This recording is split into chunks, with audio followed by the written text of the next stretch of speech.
Greetings, my Rantians. Hope you all are doing well today, and welcome to another tier list. It has been quite some time since I recorded the last tier list episode. I definitely wanted to take a moment to thank everybody who commented on that one, which went over the common trade union items, because I took a lot of the feedback that I received from that video, and I'm going to be implementing it into this one, and then going forward into the subsequent tier list videos, which I am going to be working on a lot more actively. It's probably going to be one per week at this point, really, so we can go through every single one of the trade union items, and then later on for harbor masters and for town halls, Arctic Lodge, all that good stuff.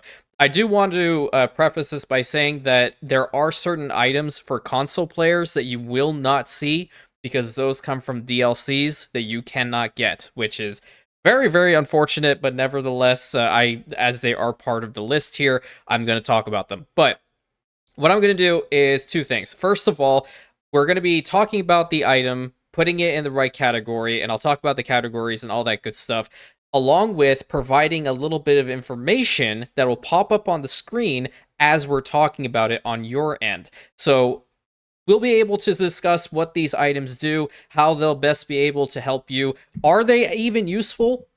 They are. Some of these items you might think, just because they're commons or uncommons, that they may not indeed be useful to you, which they can very well be. A great amount of them can be situational, but really we'll talk about them and go on from there. Just wanted to start off the video again by mentioning that these are all my opinions, and we might have a difference of opinion when it comes to some of these, if not all of them. But you know what? The most important thing to do is always be respectful towards one another and to each other in the comment section, which you guys have always done, so I'm not really worried about that. Along with that, if you guys are new to the channel and you definitely want to, take a look, see what we have here, by all means, please do so. I am very active. I post every single day, haven't missed a single day of uploads since I began last year, February 3rd, and I don't plan on stopping, so I would love for you to be a part of our growing community. Finally, when it comes to explaining each one of these, I'm going to take my time. It's not going to be like a full-on documentary, because I'm not that type of person. I like to crack jokes, I like to have fun, but I do also want to stick to the substance. So we won't be seeing like, oh yeah, this item's really good, getting there ASAP. No. There's going to be information. I'll explain why, and I'll make sure that there's enough information being provided to you. Along with that, there are going to be chapters in the description down below. If you happen to come across this particular item in game, and then you want to come back over here and listen to my thoughts about it and we talking about it, then by all means please do so, because I'll put the chapters down in the description, and you can probably even hover over them with regards to the actual YouTube scroll button. How are we going to be going about this? Well, let me explain. Uncommon items, they are sometimes either really good, kind of just sticking to early game, situational, or just really get rid of them. There are a couple really good solid options which can be used throughout the entirety of your game, which is really nice, but in the grand scheme of things, a lot of them are kind of just there in order for you to use them temporarily and then get rid of them. But we'll talk about each and every one. So when you talk about get it ASAP, they are a cut above the rest. They are definitely going to work throughout the entirety of your campaign. You won't even need to worry about them, because they'll just be in the background, kind of just lingering, doing whatever they need to do, and you really don't need to worry about it whatsoever. Solid options are kind of close to that, but it's kind of bordering on what a rare item can do, and what they can do is going to be better. So what a solid option would be is an uncommon and a rare, even going into an epic, would be able to work in tandem for one particular place.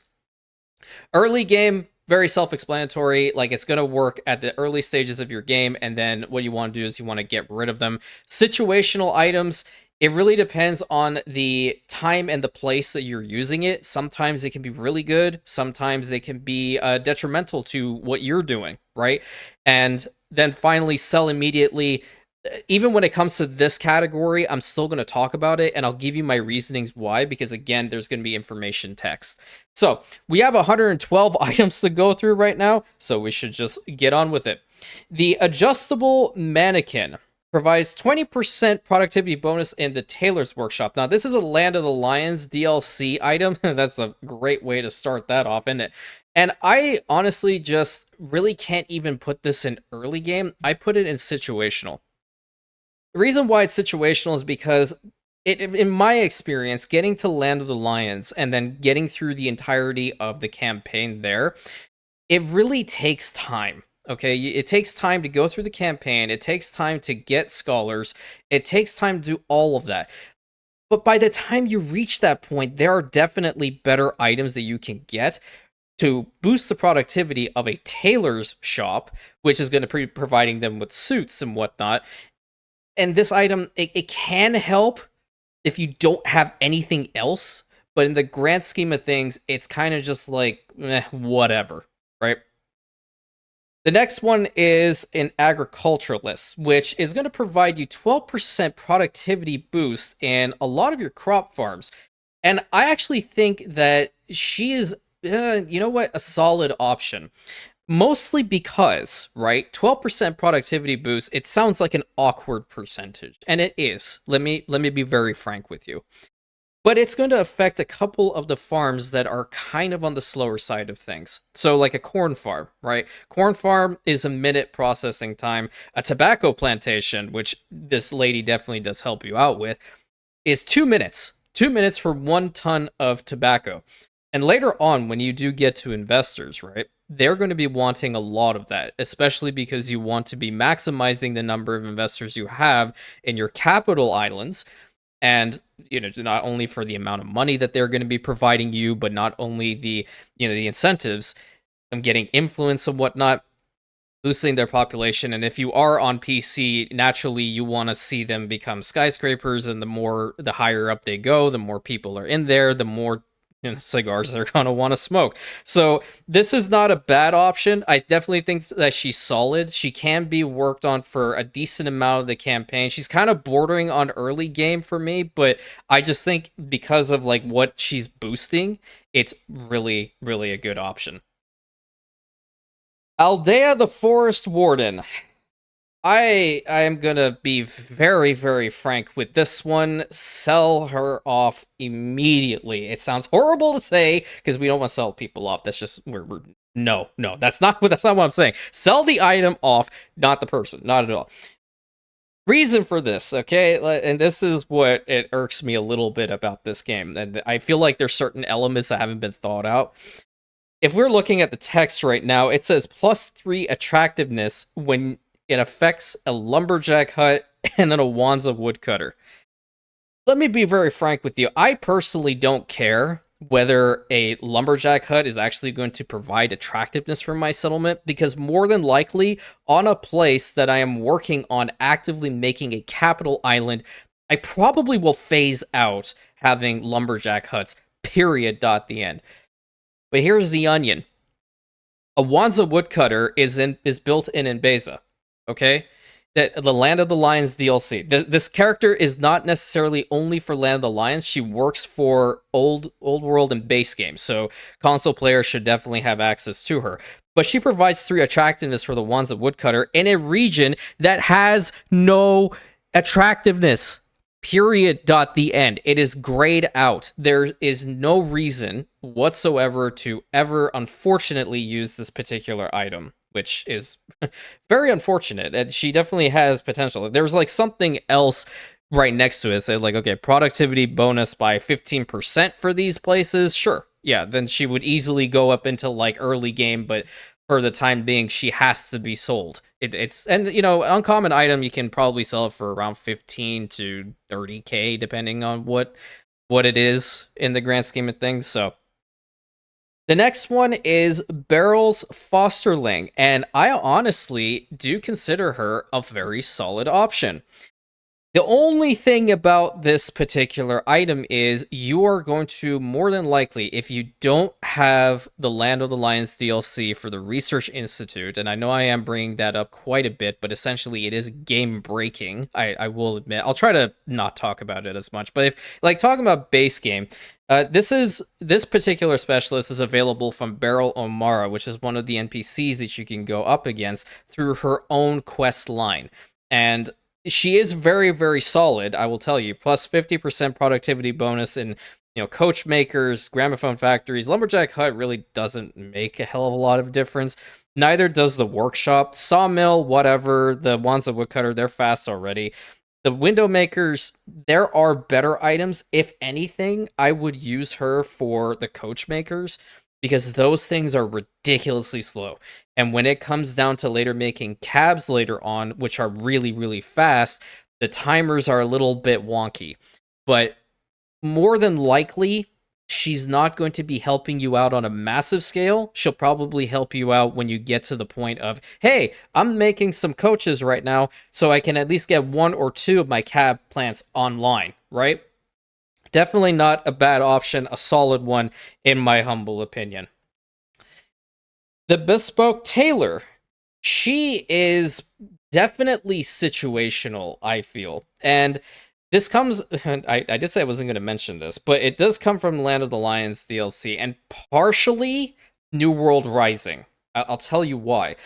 The two items that you're seeing that she affects is the Ball Manufactory, which is a New World production chain that came with New World Rising. So, console players, I'm sorry, you don't have access to this person, unfortunately.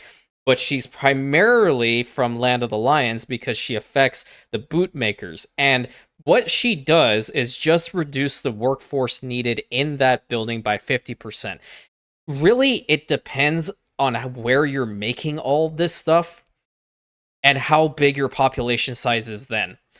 Normally, at this point in the game, you would be having at least one or two major settlements, and then you're probably going to have, like, I don't know, a commuter pier station in between that, and let's say for all intents and purposes, you have an industrial island. This would work in a way, but there are a lot better items that you want for that particular building because your scholars, and I believe it is tourists later on too, I hate tourists, they want this particular item, all right? So the faster you make it, the better. And a flat workforce reduction is not going to provide you any bonuses. It's just going to allow you to allocate, like, I don't know, 50 more dudes towards another building, right? But this is only in the event that you're facing a lot of, like, population-based issues, and you need to make sure you keep other things under control until you actually get the population sizes higher. That's why she's in the situational category. The big bag of money. See, this is something that we all aspire to, okay? That's why we're working our asses off every damn day, going to work, coming back home in order to make this big bag of money. But let me tell you, as far as the game is concerned, I personally hate on-active effects for the most part, especially when they're destroyed after use. So this is why this thing is going here. Sell this thing off immediately. But just to talk about a little bit, it reduces the chance of riots in your production buildings by 60% for an hour and 20 minutes. Whoa, whoa, wow, that's awesome. Not really, because you don't really care about it. I'm sorry, like, what's the worst thing that could happen? Okay, there's a factory that goes and starts rioting for, like, I don't know, 5 minutes. You have a police station, put it down, the police station is going to do more than what this thing ever could. Sell it off, make a little bit of change on the side, reallocate those funds back into your workforce, and get some better stuff. Really, that's what this thing is meant to do, in my opinion. I think it actually is a borderline bait to get this item and actually use it, because the moment you've used it, you can't, like, sell it because it's gone. Right? So just go ahead and sell it to, like, Madame Kahina, to Archibald Blake, to Isabel Sarmenta, anybody, really. Just go and sell it off. You legitimately do not need this. And I'm kind of omitting the expedition bonuses that these things give, because, quite frankly, later on, expeditions become a joke. You can pretty much, I don't know, for all intents and purposes, go and get, like, a Great Eastern loaded up with a ton of items that you get at that point, which are going to be really, really powerful. And you're guaranteed like 100% on every single one of the expeditions you send it on. So I'm not talking about those. I don't really care about them. I typically don't even do them much when I play Anno 1800 anymore. At the beginning, I was kind of like, okay, whatever, it sounds pretty cool. But in this case, like, +5 diplomacy, big whoop. What, you're gonna toss a coin to him? And if you get that reference, I love you. And you'll be able to type it in the comment section below, right? Right, awesome. Next one faces the similar issue, being the big box of dynamite, right? Not necessarily a fantastic item, and it has an on active effect, which is why it's going in here. Now, don't get me wrong. it is intriguing that they do have a couple of these particular items in the game as far as on actives, which it can help you for a specific amount of time. That's not a big deal. Having 200% productivity bonus in your mines for 2 hours can really help. Don't get me wrong. Problem is, that's 100% explosion chance, so you're going to be hearing the announcer saying, an explosion in one of your factories. Over and over and over again. But it does help you out with, like, a really good amount of mines. So, like, bauxite mines are fast already. Coal mines are alright. Copper and, like, the gold mines it would work okay in, because gold mines are typically slow. They're 2 minutes and 30 seconds per 1 ton without any other items. So that could work. Helium extractors are fast already. Iron mines are ridiculously fast. Mineral mines, that comes from New World Rising, so don't worry about it. Zinc mine, they're okay as well. You get some electricity, you pump it into those things, you do a lot more than any of these things ever can. Next item comes from Land of the Lions again, so sorry console friends, this is definitely not something that you can take advantage of, and it is the Birdhouse. The Birdhouse provides a productivity boost of 20%, but it also does increase the maintenance cost by 20%. And here's the thing, because this is in Land of the Lions, I actually do consider this a solid option because there are a couple more items that you can stack with this one in the region to make your farms over there a little bit more powerful, because they do tend to be on the slower side of things. It does also affect a couple of them that's in the New World. So like a spice farm, which can be built on your haciendas if you do have one, this can help you, but from my experience, you're definitely not going to take this out of Enbesan for the most part, but you will always need it in Enbesan. It's very, very weird to explain. But, you know, like indigo farms, like the linseed farms are slow, the teff farms are slow. All of those can be slow, and this thing is going to help you out. Yes, the 20% maintenance cost increase is a wee bit of a problem, but I don't really consider it that much because, you know, they're not really expensive to begin with. They're farm fields. They're not crazy high up there yet. I mean, later on, sure. Like, if you want to optimize it to high hell, be my guest. And you definitely can. And then this item definitely becomes useless to a point. But factor it in that it's still providing that plus 20%, and that does go a long way over time. The bow saw. The bow saw is definitely one of my favorite early game items, so I definitely say get it ASAP. And you might be scratching your head and be like, whoa, what the heck? How would this thing be up there? Let me tell you, and you're going to be seeing it right on the screen now too. Productivity boost by 25%. I love that. Whenever it comes down to optimizations, personally, I love to see these items really improve my quality of life, and the faster that they can get goods out, the better it is. And it works with the lumberjack hut, it works with the wands of woodcutter, unlike Aldea, which only focuses on, you know, the other like BS being, let me just find it, attractiveness in this particular area. I do have a little bit of a cheat sheet here, so do forgive me. I don't remember what every single one of them do, but, you know, attractiveness we don't care about. We just want to have productivity at this point. So getting more wood from these sources, fantastic. Wands of Woodcutter, you won't have to rely on going over to Katima to buy some.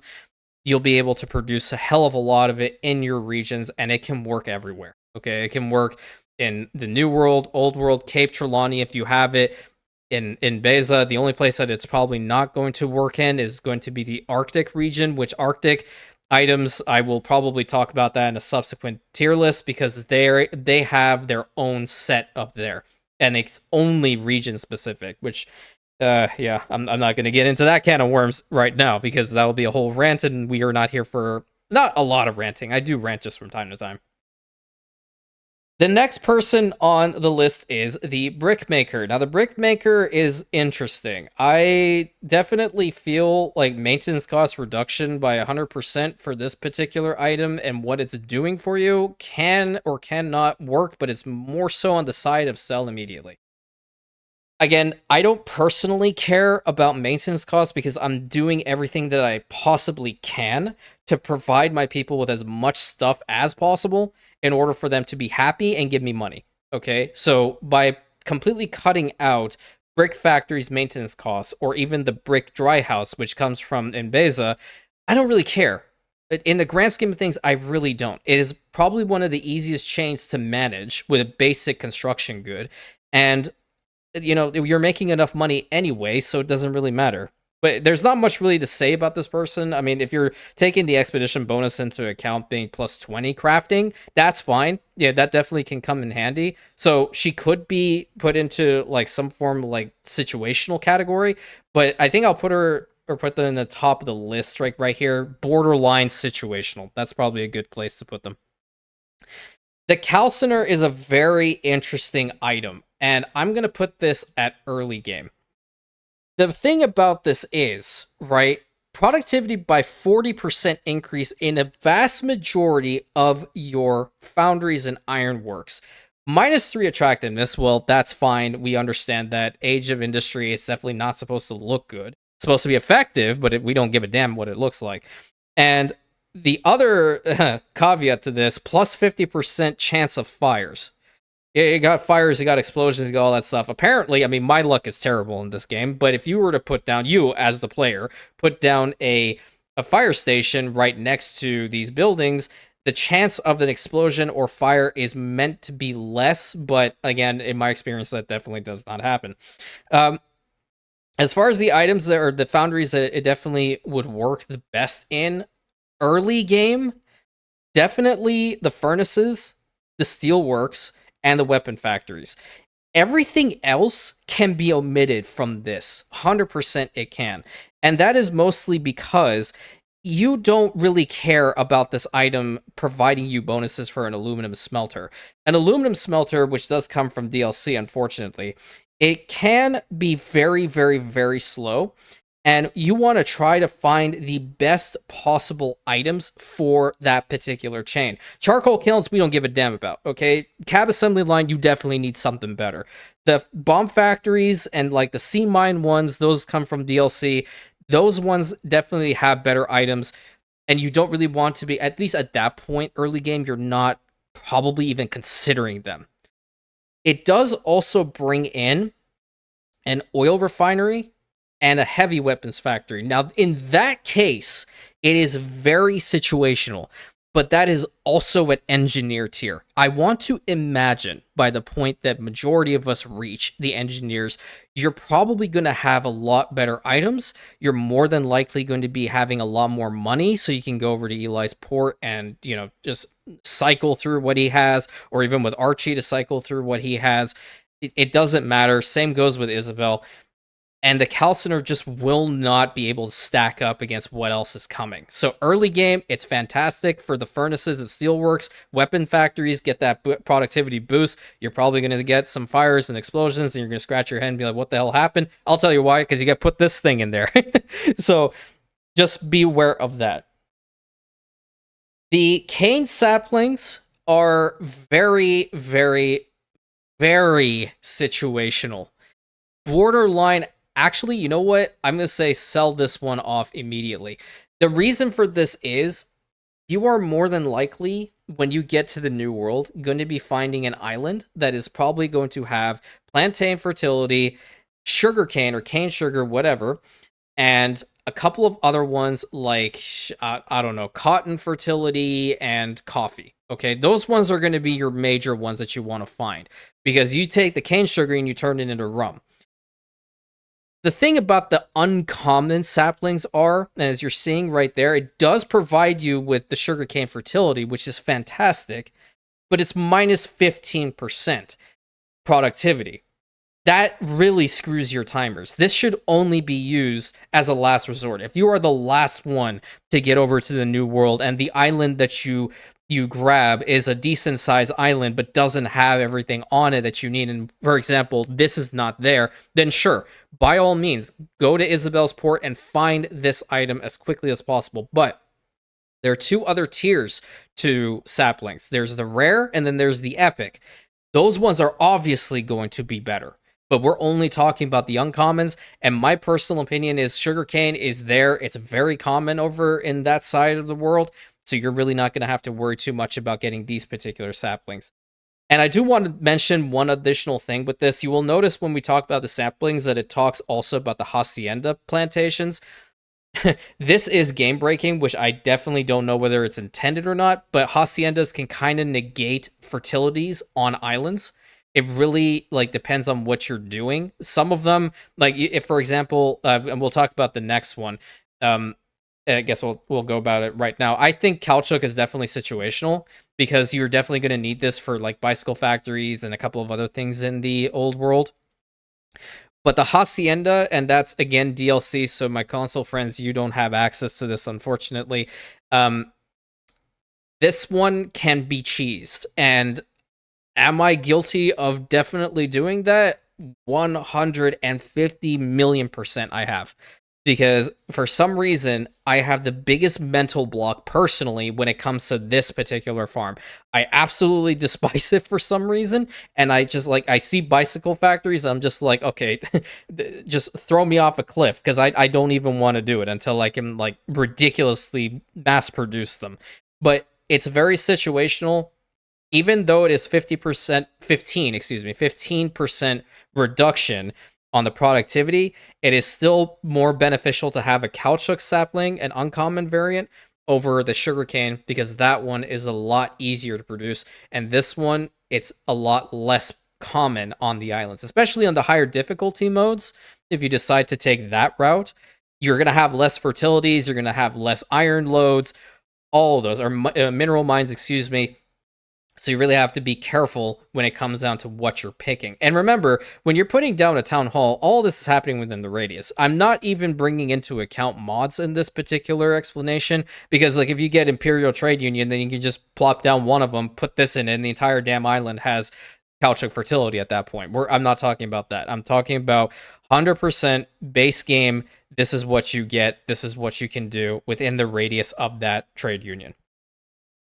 The next gentleman is the Careful Craftsman, of whom is the Land of the Lions gentleman. Chance of fire reduction minus 60%, the ceramics workshop, pipe maker, and tapestry looms. I definitely think situational. Here's the thing. There's a reason for this. In Land of the Lions, if you guys don't know about it, the fire stations have to be connected up via the canals that you have there. The canal system and irrigation in general with Enbesan is the most important thing to get your farms and your entire cities in there working. All right. So you have to pre-plan. There is a little basin at the back of the fire departments in that region. And really, you don't really want to be dealing with a lot of fires there because you don't want to be wasting canals on, getting them to a fire department. And they're finite numbers. They're not infinite. They're not 999. They're like 200, if that, with the canals that you can build up. And 200 runs out fast, considering how I think it's only a 5x5 on each side that it will irrigate. So you're going to have to put down a lot of canals in order to make sure that all your farms have it. And it will tell you if it doesn't have, like, even one tile doesn't have irrigation on it and it's dry, it will tell you. And it's not going to produce as fast as you need it to. So I think he's definitely situational. Really depends. I mean, later on, you're probably going to be mainstreaming that whole production chain anyway. So take this guy with a grain of salt. Okay, so the next gentleman we're going to be talking about is the Cementer. And the Cementer, I definitely consider him to be a solid option. The reason for this is that it replaces the input of cement for the concrete factories to clay. Clay, in my opinion, is easier to come by in the game than getting the cement loads. Until you find and source it, clay is going to be in abundance. And you can probably extract more clay and send it off to your concrete factories a lot faster than cement. It really depends on a couple of factors. If you do have Docklands DLC, he's more than likely like not even ever going to be useful to you. But if they off chance you don't, then he definitely can come in handy more times than not because of what he can provide. Getting the clay to those particular buildings, which are to an extent faster, is going to help out the concrete, and you're going to need reinforced concrete going forward. It is one of your basic construction goods. It's at the end of the chain, obviously, but it definitely, you need to stack it, as everything after that point requires you to have reinforced concrete in order to build things and upgrade, which is what we all want to do in Anno 1800, right? Right.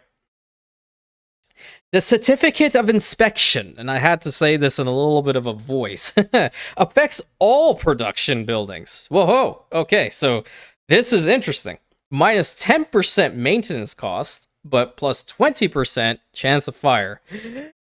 Sell it immediately. There's legitimately no reason why you should be using this particular item. Maintenance costs, we already discussed this. By 10%, it's literally not going to be doing too much to you, and not only that, it is giving you a net debuff by saying that you have to worry about it more with 20% extra chance of fire.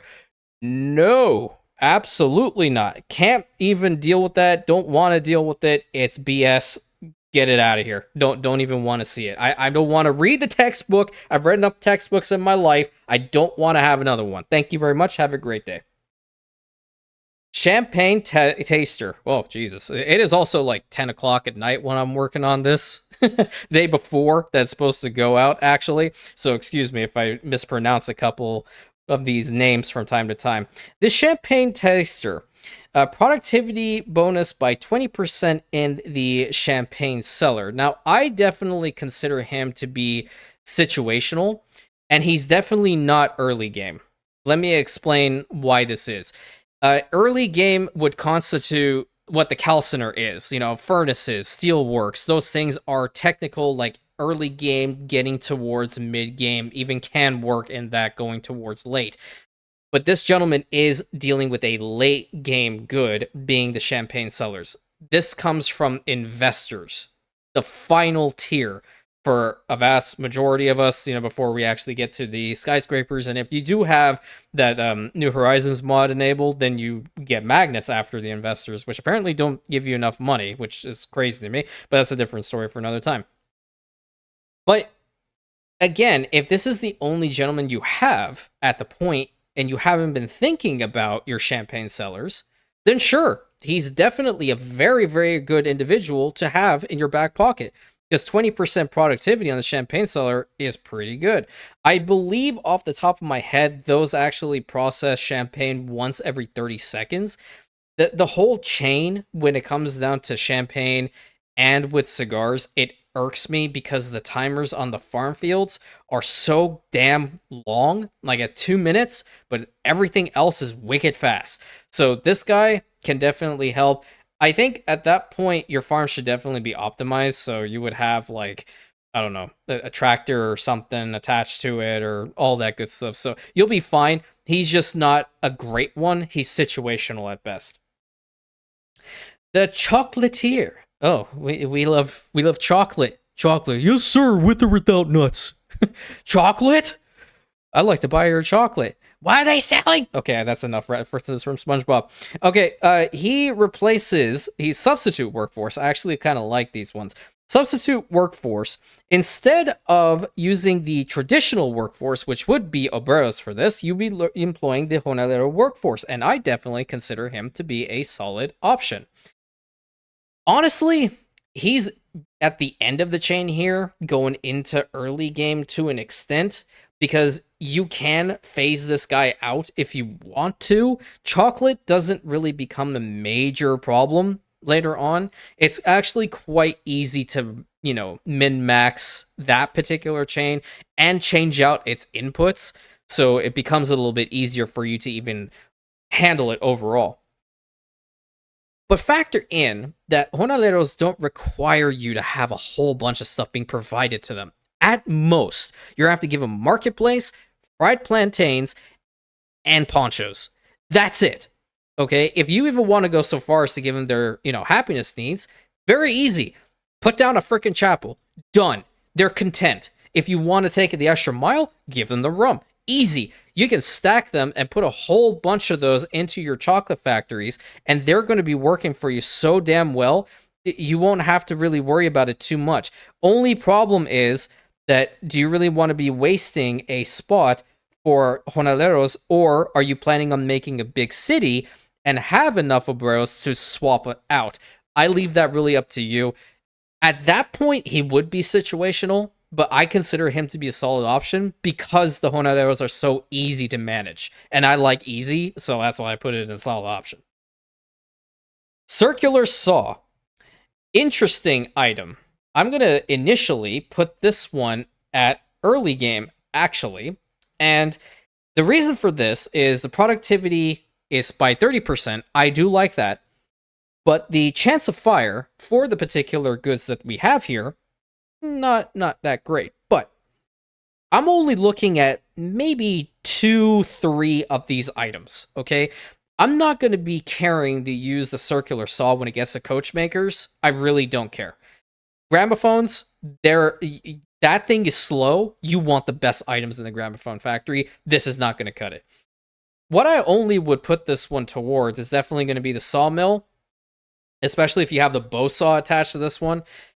But I would rather have more wood because you can utilize wood more than the timber in certain respects. And even it can go so far as to assist the window makers. Now, anything as far as carpentry works, and this is something that I kind of had to wrap my head around a little bit early on when I was playing Anno 1800, some of the items are very open-ended. So do know that any form of carpentry work, these things will definitely assist you. And window makers are definitely considered to be that carpentry works. This can help you get some windows out there, and even before electricity is attached to them, this thing is going to help you because that's 1 minute processing time for 1 ton of windows. Okay, that's very slow. It's grueling. We don't like that in this household. Clockmaker, he's got a very, very epic set of facial hair. He's got cool spectacles, but I got to be real with you, Chief, and you're looking at it right now, and you probably already know where he's going. Sell him off immediately. Clockmakers, they are in engineers. Okay? You legitimately do not care about the maintenance costs.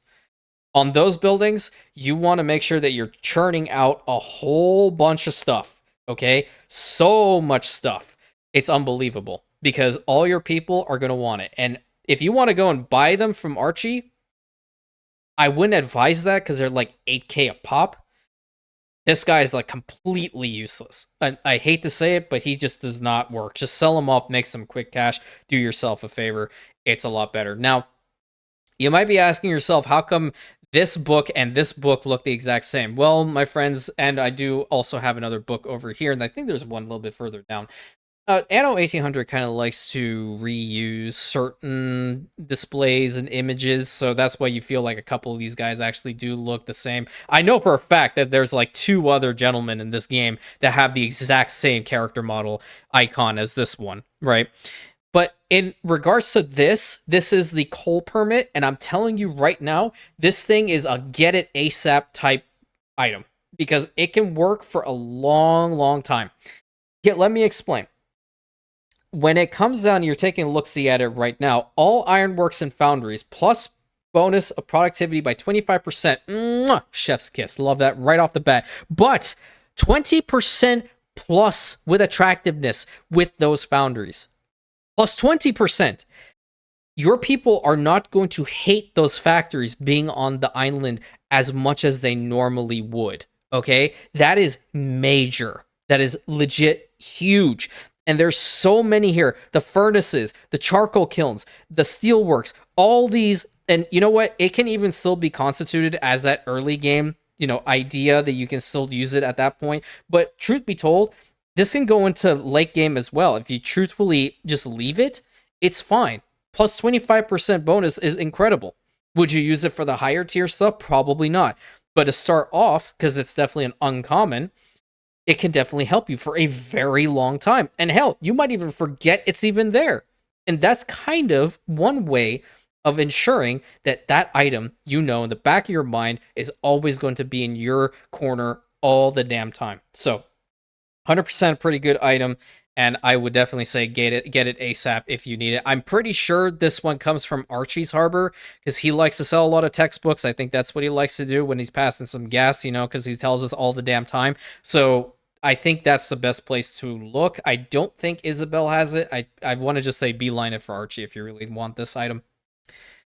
Cobblers Last comes from Land of the Lions DLC, and I consider this one to be situational because, again, it deals with the bootmakers. It's pretty much going into like early game. Again, bootmakers, yeah, plus 25% productivity boost, but then it comes with the additional like 20% maintenance costs. It's fine, but there are better items later on down the road. I was about to say road and route came route. I don't know. We're gonna forget that even came out of me. That's going to make the bootmakers a lot more viable, and that's what you want. So situational. If you don't have any other items for this particular chain, use the Cobblers Last. Would I intentionally go searching for it? No, I wouldn't personally. If it comes up randomly, great, I have it. But if I don't, then I'm not going to worry about it because that's legit what it is. Cocoa beans. Cocoa beans are situational. I think a vast majority of the saplings are going to be situational. It's definitely not common to find these on your islands. It would kind of like default to like coffee, corn, plantains, and sugarcane. So like if you happen to come across this one, it's the first one, you need to have them out there for the chocolate factories, then by all means do. Again, note that this has a minus 15% productivity on it, so they're not going to be as powerful as you want them to be, but they're still not a bad option if you need them. And do remember, haciendas negate this. You can probably grow it if you have the DLC and not have to worry about the diminishing return. Coffee beans, I actually do consider this to be a little bit higher on the list, being early game. Again, still, it falls in the same category, minus 15% productivity bonus on this one. I guess in this case, it's a debuff. So the thing with coffee, on the other hand, is your engineers and your investors are going to be drinking this thing like no tomorrow.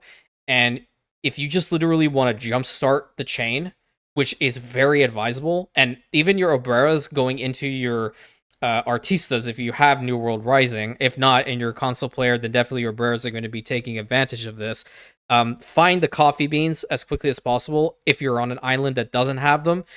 But I will tell you, if you happen to come across an island that has it already, like colonize it, just grab it, because coffee is so damn important.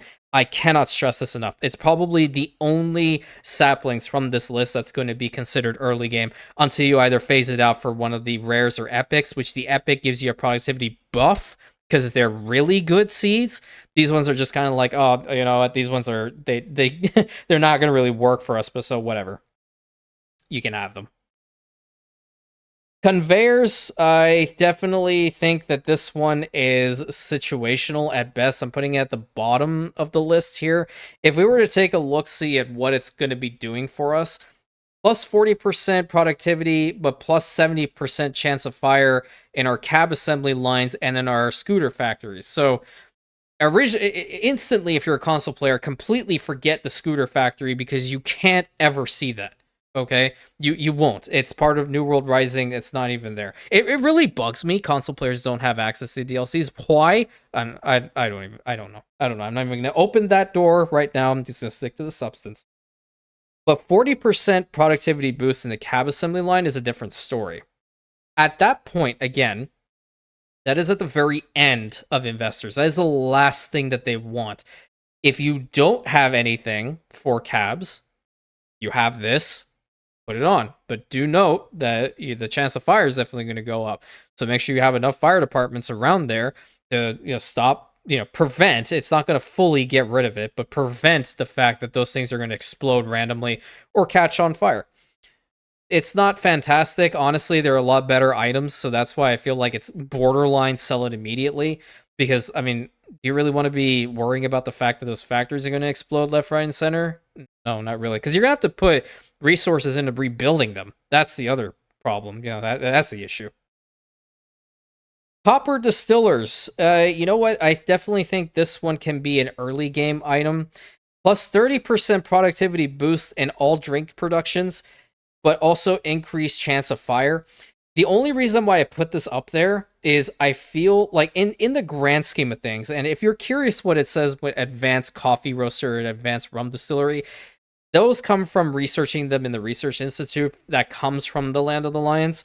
So those are essentially allowing you to build coffee roasters and rum distilleries in the old world. Okay, so you don't only have to get that resource from the new world, you can get them in the old world and provide it to your people.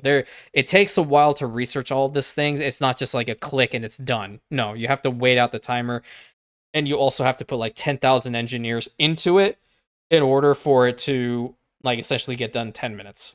But where it can be very effective in, what I would personally put it towards the most, is going to be the coffee roasters. The coffee roasters, potentially the breweries, because those are also at a minute processing time.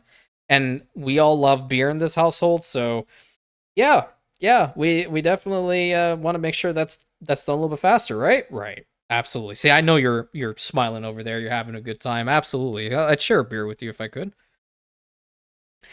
Corn seeds that are uncommons. I'm going to put this with the cane sugar. I don't really need to talk too much about it. We've already discussed the other ones. This is one thing that you definitely want to make sure that you have on your island to begin with. Not every single one of the New World islands are going to have this. I understand that.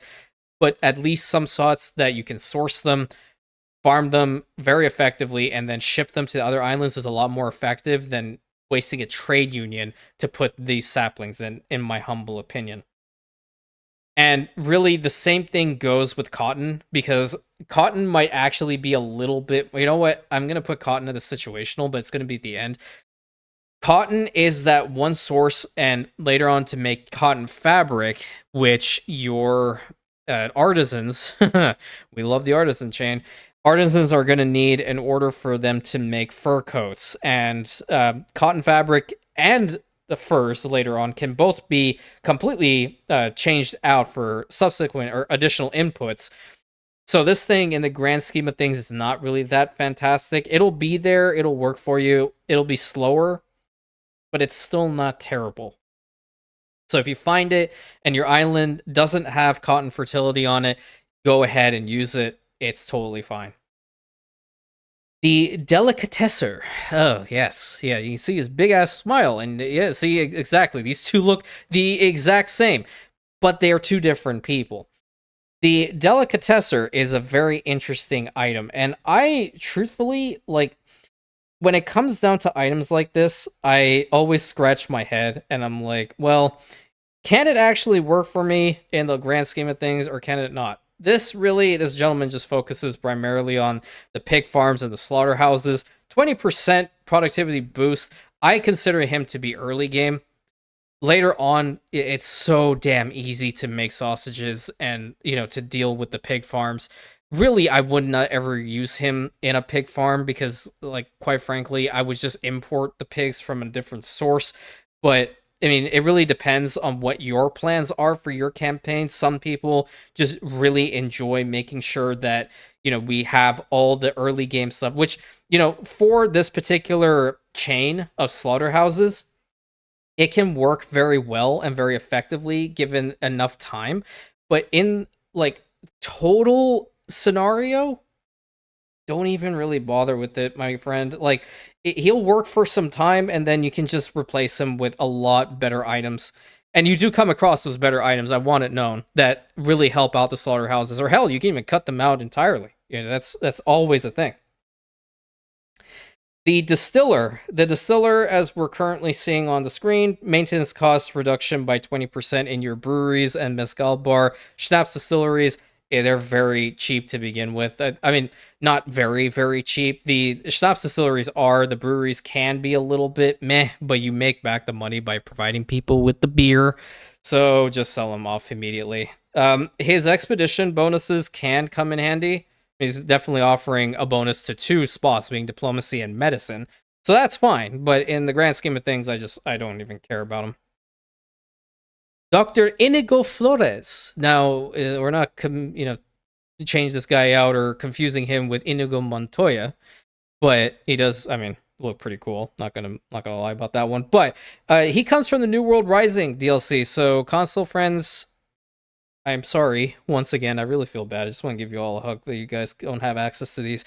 But what he essentially does is twofold, and I'm gonna immediately put him in a solid option because he affects the herb gardens and the orchid farms, which you're gonna need this for making little pills and later on with perfume. Workforce needed for those particular farms, I'm not really looking at that. Okay, I don't like that. I don't care about that. I'm gonna have enough workforce regardless. What I do care about is the extra goods. Occasionally produces extra output every fourth cycle. So that means every fourth turnaround, you're gonna get 2 items. You're gonna get 2 herbs. You're gonna get 2 orchids. I like that. He's pretty good in that regard. Solid option. Keep him there until you find someone better. Then you can definitely get rid of him. And I want it known that not every single item that has a double input is always something that I'm going to put as a solid option. Because there are definitely better guys that definitely help out in that regard, you know? It really it depends on how you're setting up your campaign. Is there something that you can do to source those particular goods easily? Then yes, then he's useless. But in the event that you're getting a lot of those in early game, you can get to them along with going into the artistas, he's still fine. You can hold on to him for quite some time. The Dredger. Now, if you guys get that reference, you might or might not be a boomer, or I may not have said it correctly. I guess I should tell you where the reference is from. It's from Gold Rush. Tony Beats. Yeah, he likes to build the $1 million dredge. Yeah, I'm just going to stop with the cringe. So, workforce reduction minus 100%. Yeah, just sell her off immediately. In the clay collector, saltpeter works, and sand mines. Don't care about it. You're going to have enough workers, guaranteed. Don't even bother. I know that was kind of short, but she doesn't really offer much for you. Dressmaker kind of falls into the same category, a minus 20% maintenance cost with the costume shop, the fur dealer, and the tailor's shop. For console friends, I mean, I'm just going to put her and sell her off immediately. For console friends, you don't have access to the costume shop or the tailor shop, but you do with the fur dealer. And I'm telling you right now, you want that fur dealer to be churning out as many fur coats as possible, because later on you can make a ton of money from that. Okay? And just a flat maintenance cost reduction is garbage. Okay? I don't, there's legitimately nothing to say about this person. Unfortunately, she's probably very skilled in working in those places, but we unfortunately cannot assist or use her at this time. The drill is a very interesting one. I consider this to be a solid option for the sheer fact that the productivity in mines is something that I really, really like. Productivity by 25% is chef's kiss. I like it. Maintenance cost by 25%. I don't like that a hell of a lot. Actually, I'm going to retract on this one. I'm going to say it's early game, borderline, solid option. Reason for that is taking a look-see at the list. It's only going to affect certain mines and sites. Clay pits would probably be the best place to put these in early game. It's going to help out quite a bit. Bauxite mines are really fast by default. You really don't need to be worrying too much about those being any faster. Helium extractor, don't even bother with that. Limestone quarry, you can definitely put this one in there and it would help out. That's kind of getting into mid to late game, which you will get better items for, humbly. Oil refinery, sure, it can work. They're better items. I would just really focus primarily with a clay pit for this, and it will help you out a lot. Because those things are going to be working at 30 seconds by default. The more clay you make, the more bricks you can have, and the more you can source it to other places. Because guess what? If you're playing with lifestyle needs, artisans need them. You can give them to artisans, artificially inflate their population. Very simple. I don't know what the hell they want to do with it, but that's their problem, not yours. The next one is the Dynamo. The Dynamo affects all production buildings and has a maintenance cost of 100% for those. Chance of explosion for those buildings goes up to 70%, but provides electricity. It's definitely a get it ASAP. 100%. You are not having to worry about oil. You're not going to have to worry about Arctic gas if you're playing with the Arctic region. This is going to provide you with free electricity to those buildings, which is insane. Only downside, the explosion chance. It'll happen, okay? Put fire stations down, minimize it best you can, but this is a really solid option. And even in industrial islands where you kind of really want to either A, source in a lot of oil to make sure that your industries are going to constantly be working the entire damn time, or B, find items like these that can swap them out just temporarily until you can get that oil source. Essentially, when you're looking at this item, you want to make sure that it is focusing primarily on the best possible return items to be made with electricity. And I'm telling you right now, there are a lot of them. The first one that I can definitely say is fur coats. Fur coats, if you get them min-max properly, are so ridiculous that I cannot even begin to imagine how much money you're going to be making. The reason for that is the fur coats, Madame Kahina will buy them from you, and she'll buy them at 992 per ton. Per ton. And in region, making these is absolutely ridiculous. Insanely ridiculous for this item. The next item on this list is Eleanor the Red Reaper. Affects the hunting cabins, but maintenance costs minus 40%. Please sell her off immediately. Hunting cabins are extremely important because when you're working in your artisan tier, they are the one other good that's required in your fur coat dealers to make the fur coats. And they process slowly, 1 minute per fur. You want those things coming out as fast as possible. Reducing the maintenance by 40% is just definitely not necessary, not in the cards. Don't even worry about it. Enbesan Book-Binding Kit. Interesting item. Definitely situational. I'm going to plop it up here. And it, again, comes from Land of the Lions DLC, so you're not going to, unfortunately, be seeing much of this one, my console friends, unless you're watching campaign like me, which I would definitely appreciate it if you did. Smile if you're new here. I had a little insert of a cheeky smile here. Okay, getting back to this up. So productivity bonus plus 25% and 20% additional workforce needed in the Luminers. That's meh. Okay, like, great. We'll produce a couple of books a little bit faster, but do I really want to be having a lot more elders working in them?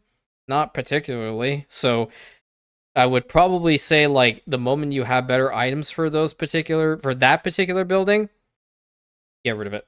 Just get rid of it. The Entremetier. Now, hopefully I'm saying that correctly. This gentleman comes from tourist season, and I'm telling you right now, you definitely want to get him ASAP. The reason for this, again, you're taking a look-see at what he does. You can have a bar, a cafe, and a restaurant. That's where you put your tourists to work. I wish I was kidding, but that's literally how it functions. Extra goods. You get jam every third cycle. That is awesome. These guys are processing a lot of stuff. The bars, the cafes, and the restaurants, you can kind of spam them across your islands to an extent if you have enough of the tourists in that particular location, because they do provide goods consumption reductions, which a lot of them do kind of focus on coffee. And I want to tell you that coffee is definitely that one thing you really, really want to work on reducing the consumption of, because it'll eventually get out of hand. But this gentleman, even though he does tell them, there's 50% additional people that have to work in there, that's fine. You get a lot of tourists coming into your main hubs anyway. Do note that a commuter pier will not work with tourist season. Jam is a resource you have to technically farm. It is similar to that of a like a lumberjack hut, in which it has an area of effect around it. It's kind of like that, right? There are items that you can use to boost it to make it very, very, very effective. But if you're passively also producing it, that really goes a long way. So every third cycle, you get some extra jam. This place is going to be jam-packed full of jam. I'm going to stop with the jam puns, but he's definitely a pretty good item, and I would say get him ASAP if you can. Expert Grazer. I actually do consider her a get it ASAP type individual. Again, this is Land of the Lions, so we're going to be dealing with the goat farms and the Sangha farms. Productivity by 10% is fantastic. Love to see it. And extra goods being an extra goat milk every 4 cycles is pretty nice because both the goat farm, that's already producing the goat milk for you, and the Sangha farm can both become very, very, very fast. So this woman by herself can passively make enough goat milk or produce enough from these particular farm fields to power an entire settlement or two. You won't even have to like divert resources into producing it there by yourself. You can reallocate what those people are doing to something else. She's absolutely incredible. The next one is the feed yard. The feed yard, I can also really say that it's get it ASAP, but there are definitely better ones than this, so I'd say it's a solid option. The only reason why I'm not putting in a get it ASAP is in this regard, I don't really like the fact that it's saying 50% additional maintenance costs. Yes, the productivity is by 70%, so yes, it is like on the cusp of being get it ASAP, but there are so much better feed yards later on down the route. This one is just more like supplementary. Hey, I have it. I'm going to use it, and it's going to work for a decent amount of time. Specifically with like the pig farms, because the pig farms are slow. 1 minute processing time. This is going to cut out a decent amount of that. Perfect. The sheep farms are 30 seconds. This one's going to make them even faster without a silo. So definitely very, very good. Alpaca farms as well, similar to a sheep farm. If you really want to work on that a whole bunch, this is also going to help you out there. But I just personally, I don't like the maintenance costs behind it, so that's why I put it in the solid option category. Fire safety poster. Is this a poster or is this a textbook you're forcing me to read? There's a difference. See, this looks like a poster, I mean, even though it's like a page. But I definitely think like taking a look-see at this, it affects all production buildings, plus 5 maintenance costs, minus 30% chance of fires. I'm just gonna say sell it off. You're gonna have fires. It doesn't matter. There's gonna be factories that explode out of nowhere. Just sell it, make some quick cash. The Flower Girl comes from Land of the Lions. She reduces the workforce of the Hibiscus farm, the Indigo farm, the Linseed farm by 50%. We know where that's going. It's very unfortunate that there are certain items in this game, and even when we get into the rares, the epics, and going into the legendaries, there are still guys that I could still probably put into this category. That is the most insane thing to me. She just, like, I don't care about my workforce. I'm going to be getting enough people anyway. And for these particular farms, there's not a whole bunch of people that need to be working in there to begin with. So, by all means, sell her off. If you do feel like she's situational and you don't really want to be making a lot of people live on the islands that you're planning on working on these, which I don't necessarily know why you would, then by all means, she can be situational, but I personally don't consider her as one. I just say like, hey, okay, whatever. Bye-bye. The Forester falls in line with Aldea, and he legitimately does the exact same thing as she does, which is increase attractiveness in the lumberjack huts and the wands of woodcutters. He's being sold. I don't know why there's a duplicate item here, and I mean, it is what it is, I guess. You can get the Forester maybe easier than you get Aldea. It does not make sense to me why they would advertise like +3 attractiveness for Wands of Woodcutter when there's no attractiveness in Enbesan, period. He's so useless. He's not going to even providing you with a productivity boost. He's just going to exist there. He's like, oh, I'm just going to go there for a happy time, see how you guys chop down the Wanza. That's literally all he's going to do. He's not going to help you. And I'm not even going to bother putting him with my lumberjack huts because, again, he's not going to help me. Period. The end. Freight elevators. There are really cool freight elevators later on as well. I actually consider this one to be a solid option. Plus 25% productivity bonus in your mines. Minus 15% maintenance cost is very nice. But the flip side, explosion chance by 50%. Yawn Resident Sleeper. Again, it's a single spot. If it explodes, big whoop. It's still a pretty damn decent item. have as a solid option for some time until you get the better ones. It'll definitely help out the coal mines, which is probably going to be your most important one, followed by the iron mines. Coal mines I say first because I personally don't like charcoal kilns a lot, so I don't tend to use them as much as I normally should. I guess I say this all in air quotes. So this is where the freight elevator can definitely work, and putting it towards a coal mine, make it produce a little bit more, is totally fine. Slap down a fire station right next to her, close by, you'll be totally fine. The furrow plow, productivity bonus flat 25%, affecting all crop farms. This is get it ASAP. Get this thing as soon as possible. I cannot stress this enough. You know what? It probably will even go kind of close to the bow saw. And it doesn't matter where you are, except for the Arctic. It's going to work at 25%. Early game, mid game, late game, it can work if you're not even wanting to focus too much on your farms, but you happen to come across this, go ahead and get it.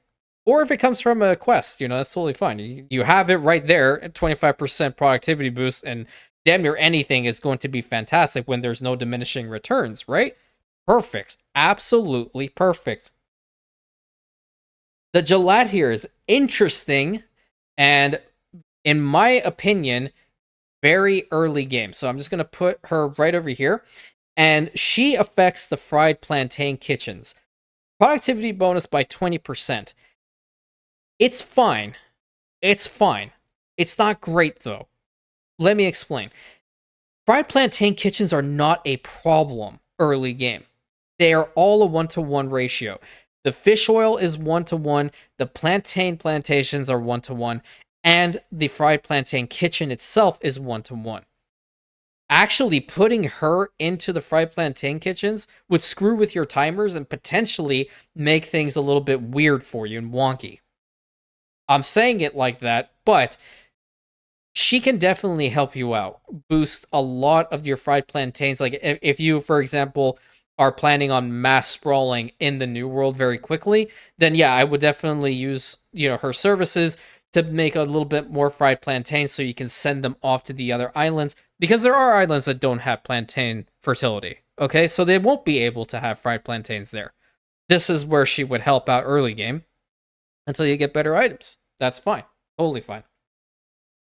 The glass blower. The glass blower is a very interesting one. I'm going to really consider this to be situational. It's definitely not early game item. It's not. As you can clearly see what it's going to be working on, the glass makers, the lantern smith, which is in Land of the Lions, and light bulb factories, okay? Productivity by 30%, that's totally fine. Chance of fire by 30%, meh, whatever. Problem is, the only thing I would probably use this for is going to be the glass makers. And that's it. And that's stretching it. Maybe. That one is made in artisan tier. The light bulb factories, on the other hand, that's late in engineers. Yeah. It does not work. If you have nothing else for the light bulb factory, fine. Go right ahead and use it. And that's why it's in the situational category. Totally fine to do so. But in the grand scheme of things, I definitely feel that it can be outclassed so easily, and you can probably sell it off whenever you need to. The glass maker, on the other hand, this guy is something fierce, okay? This guy is absolutely insane, and I'm telling you, if you find him, get him and grab him, do whatever you need to do, get him some donuts, get him whatever drink he wants, and put him to work, okay? And I'm putting him at the top of Get It ASAP because, as you can see right now, it replaces the input. This gentleman replaces the input for the window makers. Instead of glass, the building processes quartz sand. You are cutting out an entire building. An entire building. Maintenance costs, workforce allocation, time. That is the most important thing in this game, is time. This guy cuts it out. And your window makers, it definitely is not going to speed up the process. Okay, I want that known. It's definitely not going to speed up the process with the window makers whatsoever. And can he be phased out later on for better items? Absolutely, he can. But in the grand scheme of things, he is going to help you out so much, reduce one of your maintenance, like a decent amount of maintenance costs. See, this is the maintenance cost reductions we're wanting. This is the optimizations we're wanting. If I don't have to build the freaking building, I don't want to. And in this case, I don't need to. So that's why he's an epic item. If I could even put one above S tier, S plus, that's where I would put him in. Only problem is, like, later on, if you don't have the Palace DLC and you don't really want to opt into for one additional trade union slot, he is, like, definitely going to be removed in favor of somebody else that I won't talk about in this particular tier list, because I definitely want to save it for the next one that comes. But early game to get, or at least at this point, mid game to get windows out, if you happen to come across him, hold him for dear life. I kid you not, he's definitely going to be amazing. Grain seeds, they are sell immediately. You know what, I'm just going to put the grain seeds right next to the other ones. The thing is that with your very first initial settlement, what the game will do, even if you're on the higher difficulty modes, it's going to give you two things: potato fertility and grain fertility.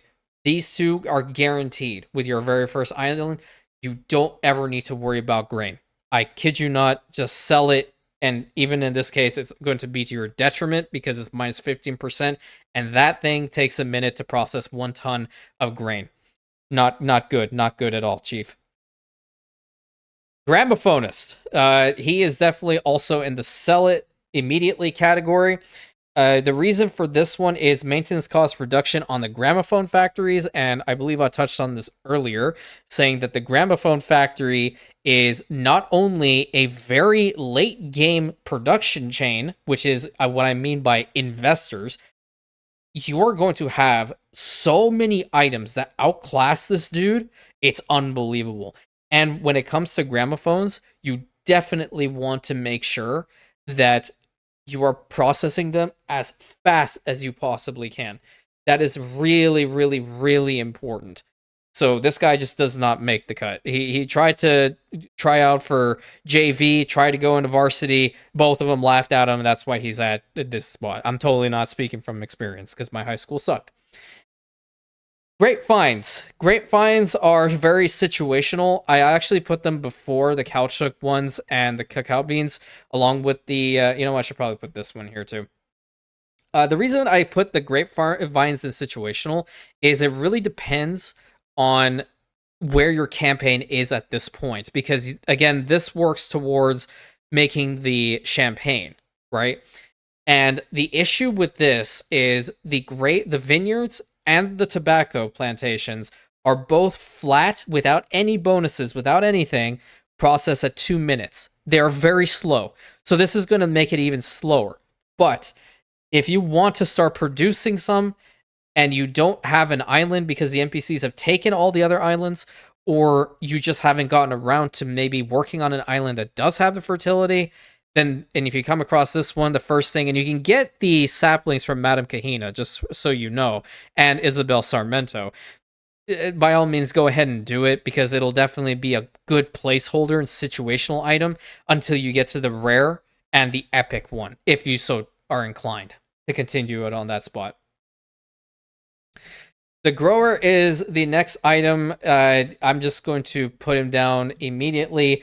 Maintenance cost reduction with a hacienda potato farm, resident sleeper.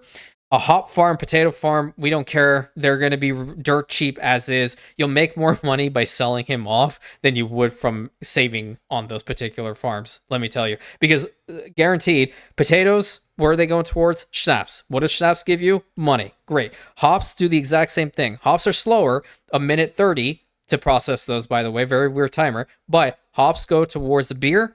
I'm sorry. Hops go towards the malt. Malt goes towards the... Did I screw that up? I did. Hops are on one side, grain goes into the malt. Oh my god.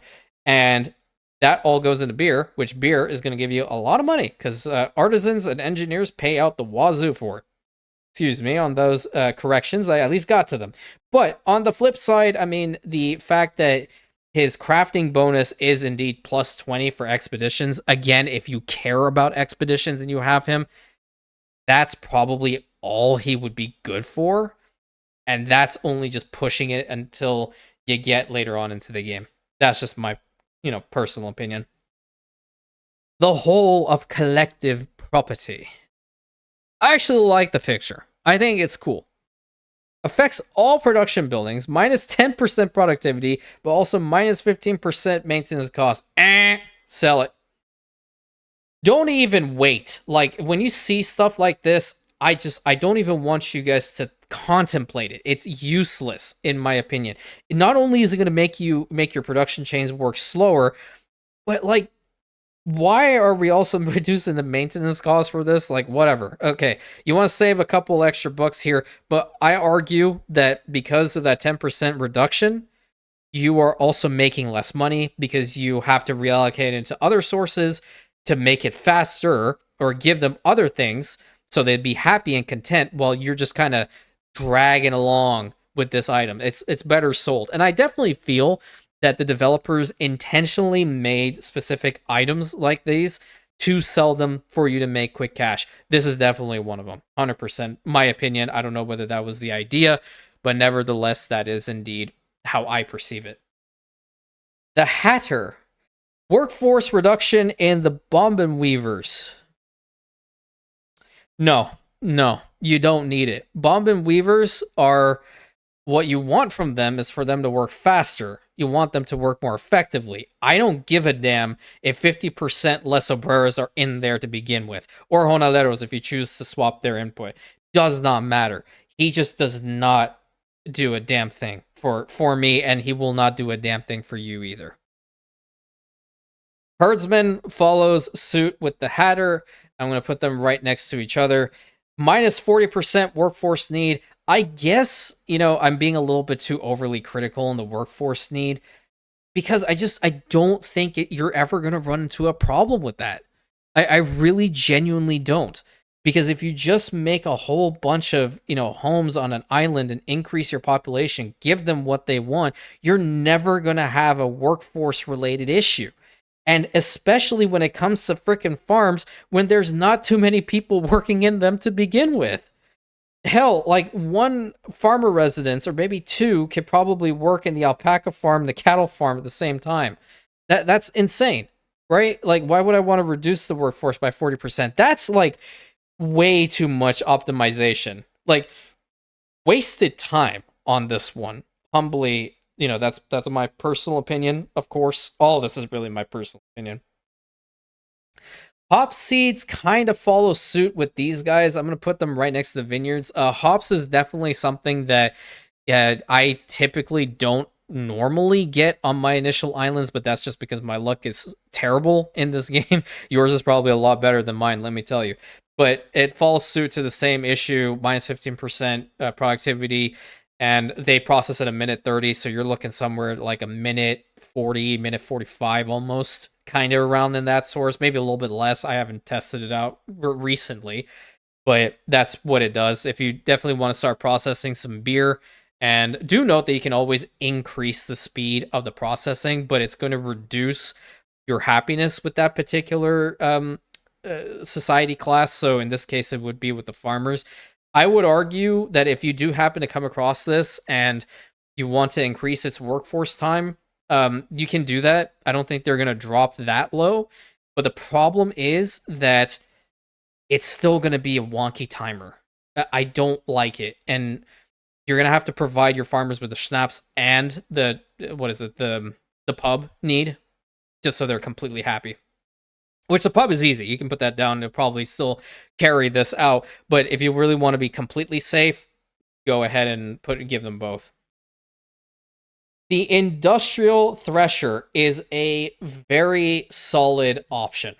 I don't put it in get it ASAP because I don't care about it as much. But let me explain how good this thing is. And it can go for quite some time. Productivity bonus in your charcoal kilns, hunting cabins, which is what we really like to see. Industrial oil press, don't worry about that one too much. Lumberjack hut and wands of woodcutters. Specifically focus on the lumberjack huts here. Plus 20% productivity is fantastic. Force density by 10%. And it even in that case, what that means essentially is the amount of the radius that it has around those particular lumberjack huts or charcoal kilns, it needs less trees in order to function at 100%, which means that you can stack more of them in a smaller area and for them to be insanely strong. I think the most I've gotten in one, this is talking with even with better items, I've gotten around 9. 9 in one, around the radius of one trade union. And I could probably have put a 10th one easily. Definitely a very, very good item.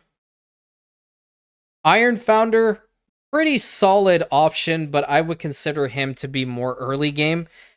Productivity boost by 20% in very important stuff, actually. You know, charcoal kilns, very important. Coal mine furnace, iron mines, and steelworks. These are your bread and butter for the worker tier for the most part, minus the coal mines, which are active when it comes to artisans. All these can function very well by themselves, but you're giving them a little extra kick, okay? And that's where this guy can definitely come in.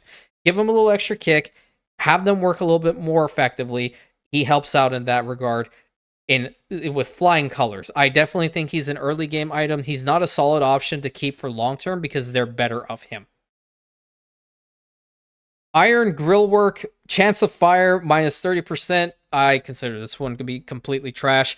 You're gonna have fires, friend. You're gonna have them. Don't even try to fight it. It's gonna happen one way or the other. Having an item waste a slot in a trade union that's just going to reduce it by 30% is such a waste. Sell it off, make some quick cash. It's going to work out to your benefit in the long run. Iron Oven is a very interesting item. And before anything, I'm going to put it as a solid option. Because productivity by 20% is very nice for all food productions. Okay, and we'll talk about this in a moment. Yes, the maintenance cost does go up by 10%. That's fine. Chance of fire reduction is nice too. But it's helping out in so many different locales, right? The very first one on this damn list is the artisanal kitchen. Without a shadow of a doubt, the one chain in this game that I hate the most, I hate with a goddamn passion, is the canned food chain. And the artisanal kitchen is the main reason for it. It is awful, it is slow, it is completely useless later on because you can get items to completely cut it out entirely. That entire half of that chain, like, you know, that the developers were even like, this is so dog water that we can completely change both inputs so you can make canned food in like 5 seconds later. I kid you not, you can. Maybe exaggerating on the 5 seconds, maybe think it around 8, maybe 9, but it's possible. Guaranteed it's possible. But where you would use the iron oven is definitely for the artisanal kitchen. Cannery as well. I mean, why wouldn't you? The ice cream factory, you wouldn't want to care about that one. Plantain kitchen, you don't need that one. Slaughterhouse is a great one. Tortilla maker is also a pretty good one. The bakery too, because the bakery, and I know I kind of just like skimmed through that one. The bakery is at a minute processing time, and you know, bread is definitely something that a lot of people are going to want. So the faster you can produce it, the better it is. That's just really how it works. Joiner. Interesting item. Productivity bonus by 20%. You know what? Like, from what she offers, I really just consider her like an early game item, borderline situational. Yeah, I mean, she'll help out with the lumberjack huts. That's fine. Sawmills is perfect too. Again, she's in the carpentry work, so she would help out with the window makers as well. The only problem that I have is that a majority of the items here, they're late game and really late game, so there are going to be significantly better items than her. So temporarily, if you want to boost like your sawmills and your lumberjack huts, by all means, she'll help you out and then some. Very good item in that regard. Kiln Keeper. This is a very interesting item, and you're probably going to raise your eyebrow where I'm going to put her. I actually think that she's a solid option. Why? Because of what she produces, what she provides you. Minus 100% attractiveness reduction on charcoal kilns. So that means you can essentially have charcoal kilns working in a place that you want to make a big city in, and they're not going to pose a problem. you'll have your settlements still be productive, even with the mines. So, like, let's say you change out all the mines into coal mines, but you're still wanting to make more coal. You can have this lady in there, completely cut out the attractiveness penalty, and they can still be working there, and your investors and engineers will probably be as cool as a cucumber. They won't care that there's black smoke belching out of those little chimneys.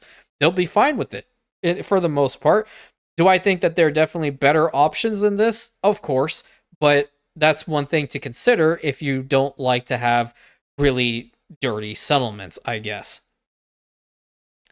Lapidaries are she is just absolutely useless. I'm putting her in here. The reason you might be raising an eyebrow with this one as well. Let me explain. Jewelers are very late game. They are a luxury need for investors, and a productivity boost of 10% with the maintenance reduction of 5% is dog water. I wouldn't care about her. There's definitely going to be significantly better items at that point in the game, so don't even bother. She's totally fine to be sold off and make a little bit of cash early game. The Machinist is an interesting gentleman. I definitely put him at situational. He's definitely not early game, and that is because he provides a productivity boost in the cab assembly line, which, as I mentioned earlier, that is the last need for your investors. The basic need is to make them cabs that you will never see in the game because they're just not models that they put in. So definitely he can help if you have no other items or you're trying to farm items for those particular buildings. But in the grand scheme of things, he is not even going to be relevant by the time that you have the cab assembly lines going. Oh, I believe I'm missing a person here, or he could be just lingering somewhere through here. Where are you at, though? I think he's gone. Well, there was a gentleman as the Magnetist. I apologize for this one. I don't know where he went. But the Magnetist affects the oil power plant, the power station. I'm going to be real with you. If you ever come across him, just sell him off immediately. He does kind of look like this guy. You don't really want to be wasting a trade union item over a a power station just to give you like a couple barrels of oil every fifth cycle that it processes. You're going to be making enough oil. You'll be able to bring it over, no big deal. Magnifying glasses, plus 25% productivity in bomb factories, clockmakers, jewelers, sea mine factories, and spectacle factories. Sell this thing off. Don't even care about it because all the ones that I just mentioned and what you're seeing right now on the screen are late game items. You'll have better stuff. Sell it off, make some quick cash. Very, very easy, painless. I do also want it known that if you don't have another item, but you have this, sure, I guess I can put it in the situational category, but I personally have never run into that particular situation where I've had to use this, and I do remember getting it a fair number of times, and I just get rid of it. That's just so simple for me at this point. The Meat Guillotines. So this one is a Land of the Lions DLC item, and it is Enbesan based. I definitely consider this to be a solid option because it definitely increases the speed of the dry house, which can be a little bit on the slower side of things. Productivity by 25% is always lovely. Maintenance costs increased by 20%, not so much. But in the grand scheme of things, you're going to be making enough money. I don't think you're going to be really, penny pinching at that point where this is going to be the main issue for you. So, solid option for a long time with the dry house. Keep it going. Mechanical loom. I think this thing is a very solid option, and we're getting close to get it ASAP. Actually, I'm saying do it. Yeah, get it ASAP if you happen to come across it, because 25% additional productivity bonus at this point in the game helps you out considerably, reduce the number of people that are working in those particular buildings by building less buildings. That's another way of making sure that your workforce is not going to be wasted on spots like these. For example, with the framework knitters, you need 50 freaking farmers in them. No, I declare no. Same goes for poncho darners.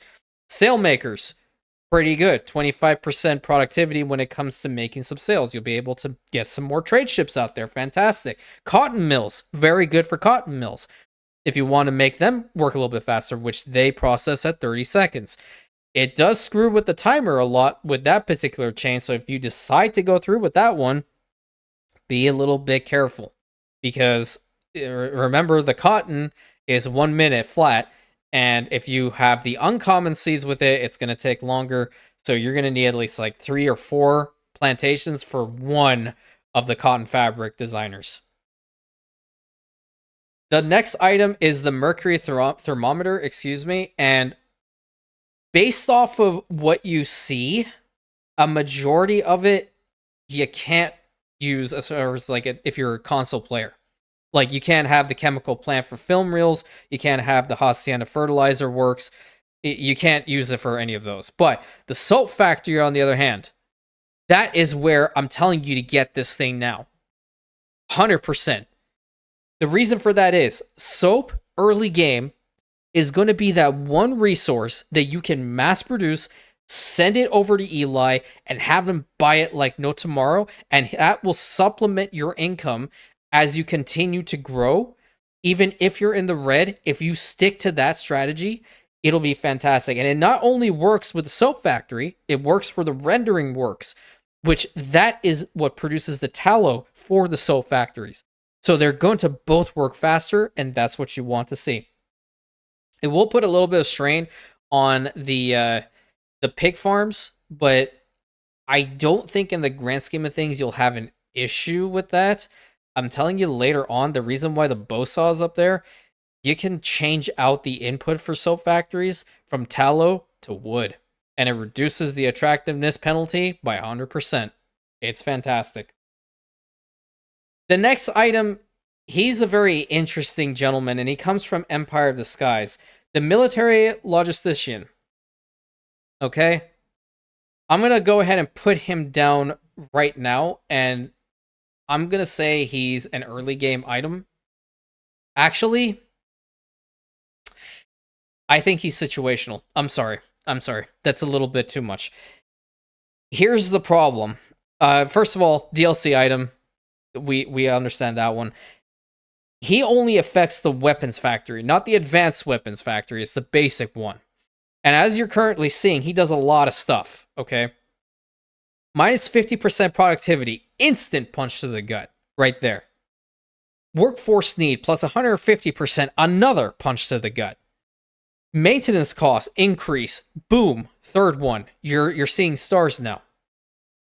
But on the flip side, this is where I say he's situational.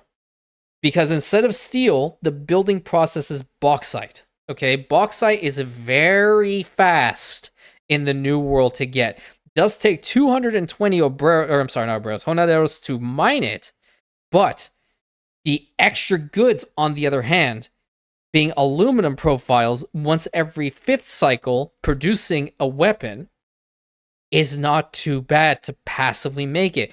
The reason for that is aluminum smelters and that whole processing chain has very awkward timers, okay? The initial chains are what you need for it. The bauxite, getting into industrial oil press with the clay and saltpeter can be easily sourced. But when it comes down to the actual aluminum profile smelter itself, it is dog water. I think I actually did that wrong. I think it's only coal and bauxite that's needed for I think it's coal and bauxite. 2 very fast chains, and then this thing processing at a minute 30 or minute 45. I don't remember off the top of my head, but it's bad. Okay, it's really bad. So that's why I say he's situational. If you do have a very stable route of bauxite coming in from the New World to the Old World, get this guy and have him work passively, especially if you're not planning on using those guns a lot, or if they're only going towards selling them to Isabel to make money, which you definitely can. She will buy them for around 900, little over 900 plus, or B, for harbor defenses, which you definitely should consider building 100%. That's where this guy can come in handy. Getting some additional aluminum profiles in the Old World is also pretty substantial, because then you can build some post offices and not have to wait to have it processed over in the New World to do so. The millstone affects a productivity bonus by 25%. You know what? I actually consider this a decent early game item, but only with one of these, if not two. The flour mill and the teff mill. I don't consider it worth a damn when it comes to cigar factory because, well, I guess it can, but the cigar factory is going to be working pretty fast anyway, so you don't really need to care about it. I think it's like 30 seconds. And because tobacco is 2 minutes processing time for 1 ton, like massively making that thing faster is just going to literally want to rip your hair out. So I would try to alleviate the stress that you already have on your psyche by avoiding this one tactically for that one.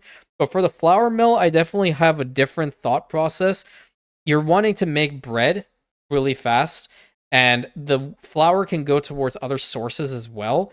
Additionally, if you're playing the game with lifestyle needs, you can provide flour to your farmers, and they'll get an additional farmer in their homes.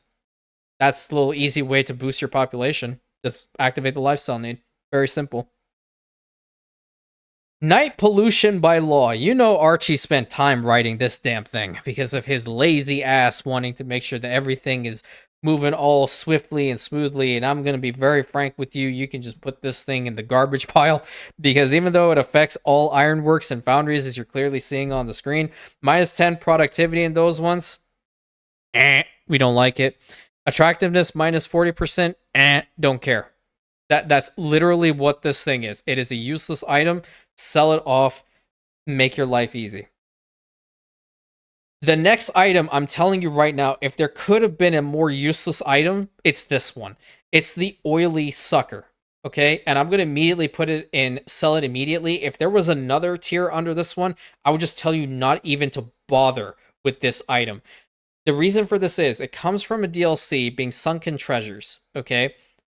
This is where you unlock Cape Trelawney, the big island in the old world, okay? You craft this. You have to willingly craft this item with scrap and steel. And what it does is, I mean, its bonus is okay, right? For what it can do. If you're like maxed out on a whole bunch of scrap in your harbor areas, then by all means, go ahead and produce this. That's fine. But what it essentially does is it produces extra goods every cycle for oil, but increases the chance of fire by 50%, only lasts for an hour, and then once you're done, it's gone.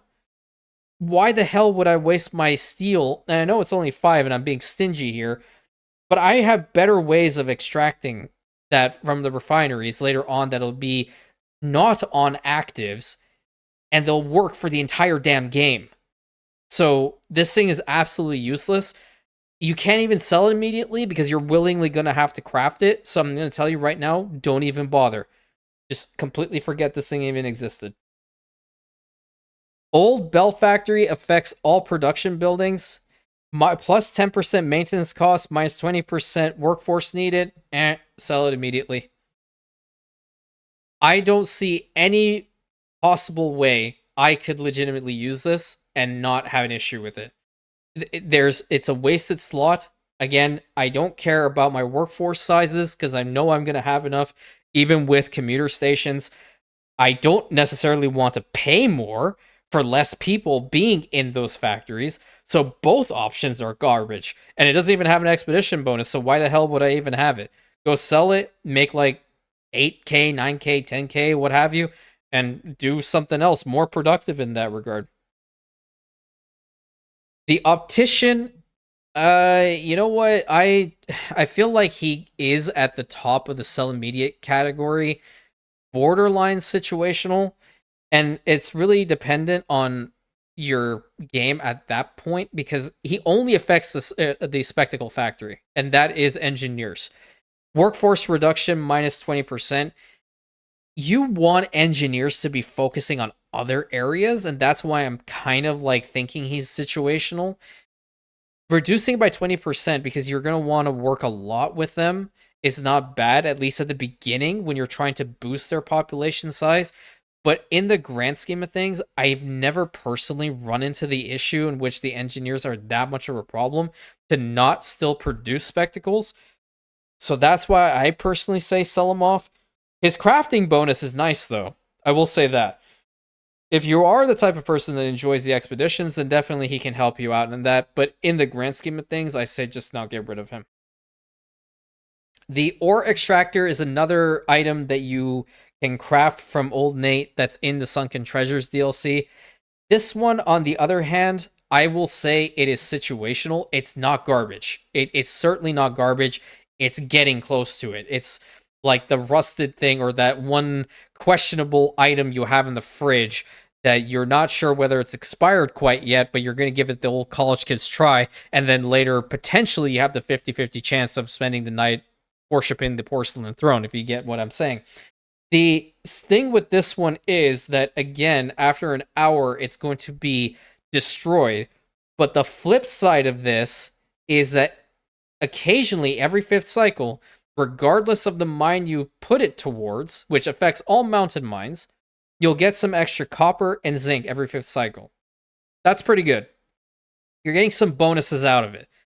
But for what it has, I guess, like, if you're in a bind and you're just trying to get, for example, another island underway that's going to definitely have copper and zinc, or you're trying to source it via docklands or from another source, being an island or another region, then you can definitely go and craft this item for some basic scrap and 10 steel, and you'll be just fine for that 1 hour duration.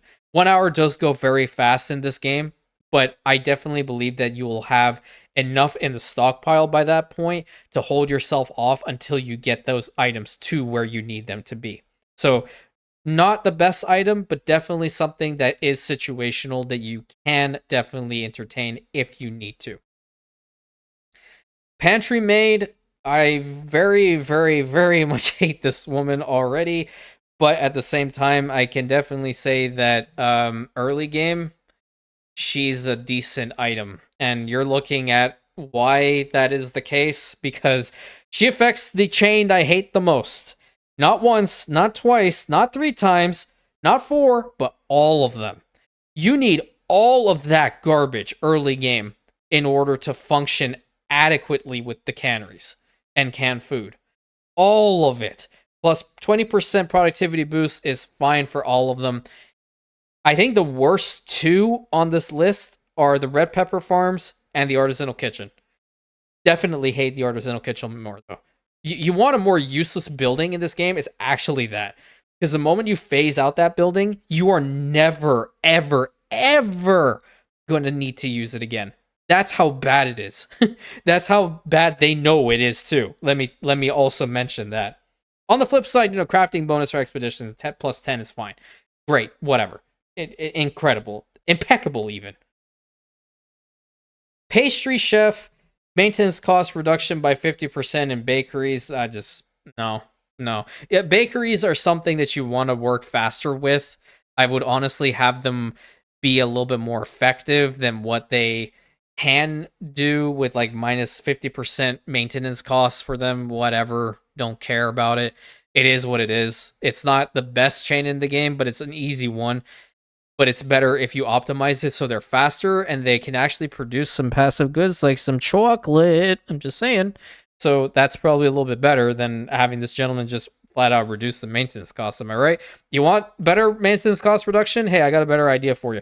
Instead of doing that and wasting your time on wasting a slot for this gentleman, increase your population size, you make more money, so you don't have to worry about the maintenance reductions. There you go. See? Easy. Solved. Phosphorus dissipation recipe. You like the little roll with the R there, champ? Yeah. I'm cultured. I'm refined. I know. This is another destroy on use on active item. I am just going to put it right down here first and foremost because, again, it does go for 2 hours, though. That's a little bit of a different thing. And expedition bonus, because it's not being activated, it will always stay.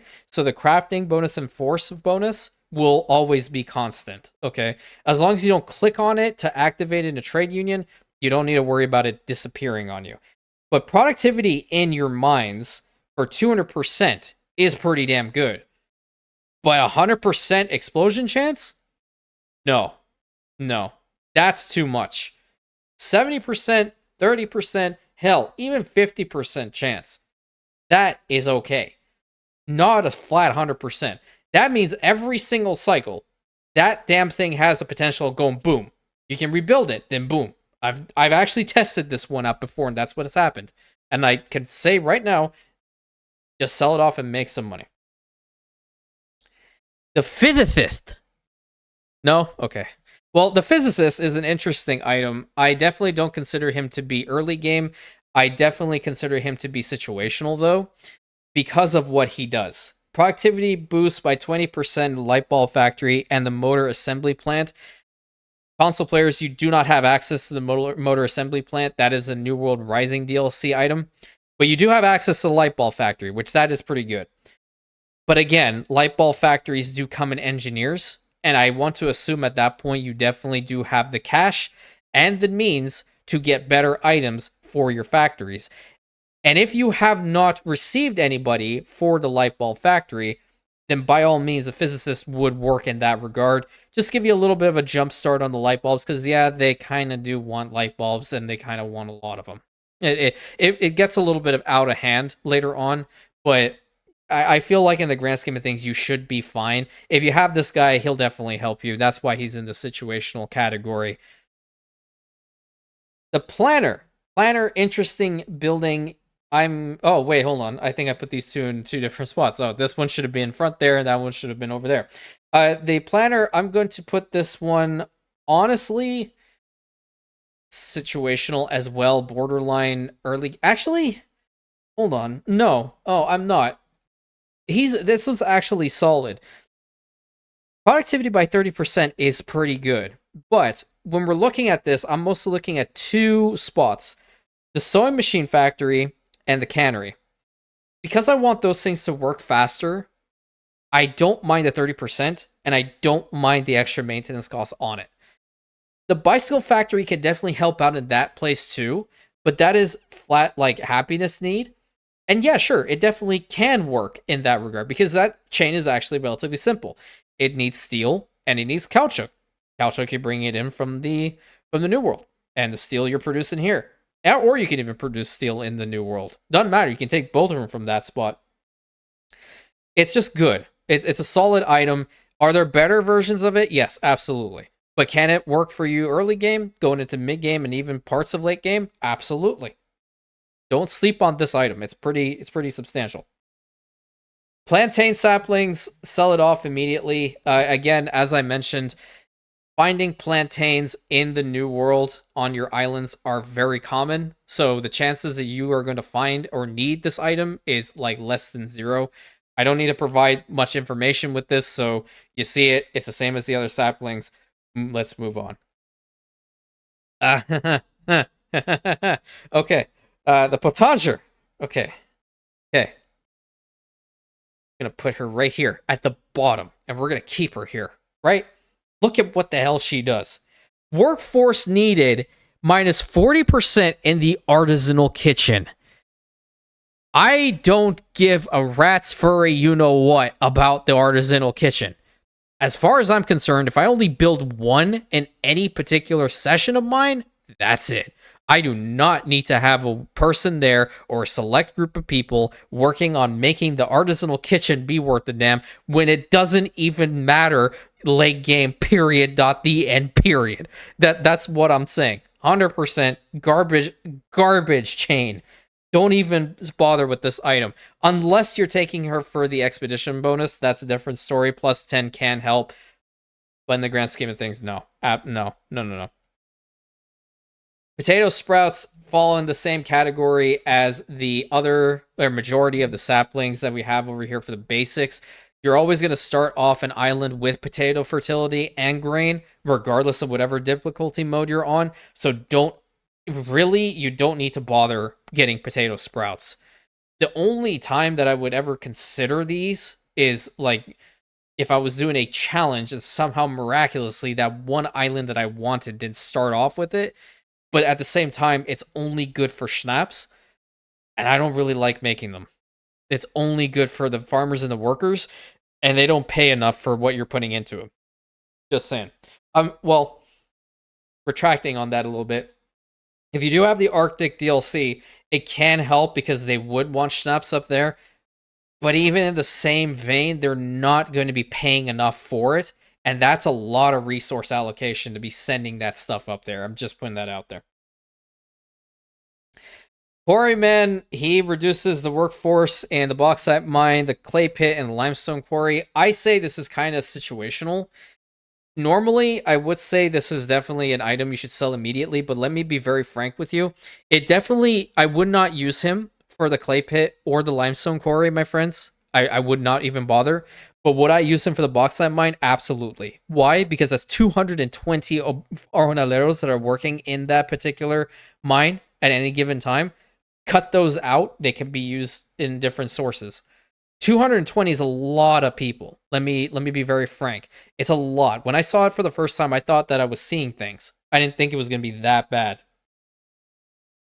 Red pepper seeds are definitely not like the other ones in the sell immediately category. They're actually over here in the situational because of the fact that you're going to have to get these for the canneries early game or at that point for artisans. And if you don't have an island that already has red pepper fertility, you're going to have to find the saplings. I would hope that your RNG is better than mine and you come across the rare version that's just going to give you the flat buff. Or hell, you might even have enough money for the epic one, which is going to give you a 15% productivity boost. But in this case, it's 2 minutes processing time for some red peppers. It could be slower, it could be faster. I don't really remember. I don't care about it that much to really remember it. But it's going to be slower one way or another that you look at it. The refiner. The refiner is an interesting item. I definitely consider her to be. She's not early game, but she's solid. It's weird because she affects the oil refineries, and you really want them to be producing more oil. So, actually, yeah, she would be here because where you're primarily going to be sourcing your oil from is the New World. And if your obreros can produce more oil for you at a faster rate, which is going to be like a second or two, even that second or two can go a long way, my friends. It really can. So she'll help out in that regard with the oil refineries. That's totally fine. Plus 20%. You can get rid of her later on, but solid option if you just really want to jumpstart your oil production, especially if you're trying to get tractors going, which would really help out in that regard, right? Yeah. Moving on to the repairman, which he does kind of look like where's that guy? Like this guy. See, they're copying the exact same gentleman twice. But this guy, he doesn't necessarily have to be a person that you sell immediately. He can actually be pretty decent early game. And I also consider early game to go up into artisans, which does constitute as mid game start. But the reason why he's there is because of what you're seeing on the screen right now, plus 20% productivity boost in the sewing machine factories. And guess what? Artisans need them, engineers need them, and then later on, obreras need them. And if you have New World Rising, the freaking artistas need them. That's 4 different sides of people that need them. And I think if you really want to be fancy and you have Land of the Lions, you even send some of that over because the elders are probably going to want them too as far as their lifestyle needs are concerned. So that's actually 5 different sources for sewing machines. Not a bad item to sleep on, but definitely something that you should phase out when you get better items, which there are item specifics for the sewing machine factories, and they are gnarly, let me tell you. The roaster affecting the coffee roasters maintenance cost minus 20%. Is this the same guy? Where is he? Seems like I'm missing 2 people, but I mean, I don't really consider this guy to even be worth a damn, truth be told, because I mean, you're not wanting to make the roasters or the coffee roasters to um have workforce or maintenance reductions. You want them to be working faster, so he would have been in sell immediately. I don't think he looks like anybody on the list. Kind of similar to this guy with a black beard and stuff. Kind of like him. Kind of looks like him, actually. Different color vest and whatnot. The rum blender, he goes here. Actually, no, she has to be last. No, sorry. She's 100% going to be last all the time. You'll see on the screen right now, maintenance costs minus 10%. That's really what he does for the rum distilleries and, the advanced one, the Hacienda one. They're not really that expensive to begin with. Their returns are so much better on what you're actually paying for their upkeep. So definitely useless. Get rid of him as quickly as possible. The seamstress, in the same vein, is the same issue pretty much. I said same twice, so you can tell it's late. Now it's 11:36 p.m. and I'm still going at it, and I haven't had a lot of coffee today. So we on the grind here. See, that's how committed I am to this channel. That's how far I'm going. Maintenance cost reduction, completely cutting it off with the poncho darners. Harry, guess what? Poncho darners aren't even that expensive to begin with. So just make some quick cash, send her over to Isabel.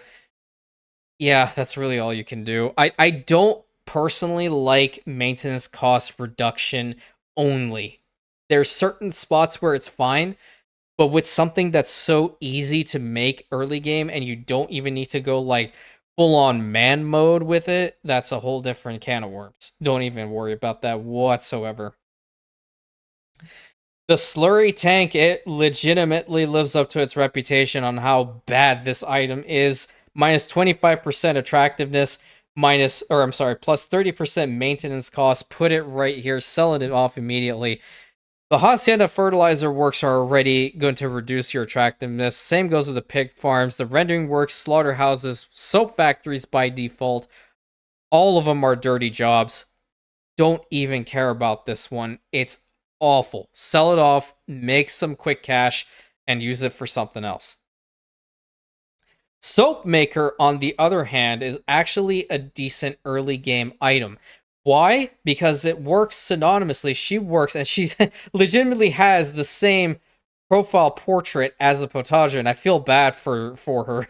But this particular item works very well with the mercury thermometer that we spoke about earlier to boost the power of the rendering works, the pig farms, and the soap factories, because you really want to be selling a lot of those, overproducing on them, so you can sell them over to Eli and make a lot of money. You get around like 332 coins per soap, so that's pretty damn powerful, and she would definitely help you out with that. Additionally, with that one, crafting bonus for expedition being plus 20, that's in the above average category for uncommon items, so definitely a decent person to have in the back pocket.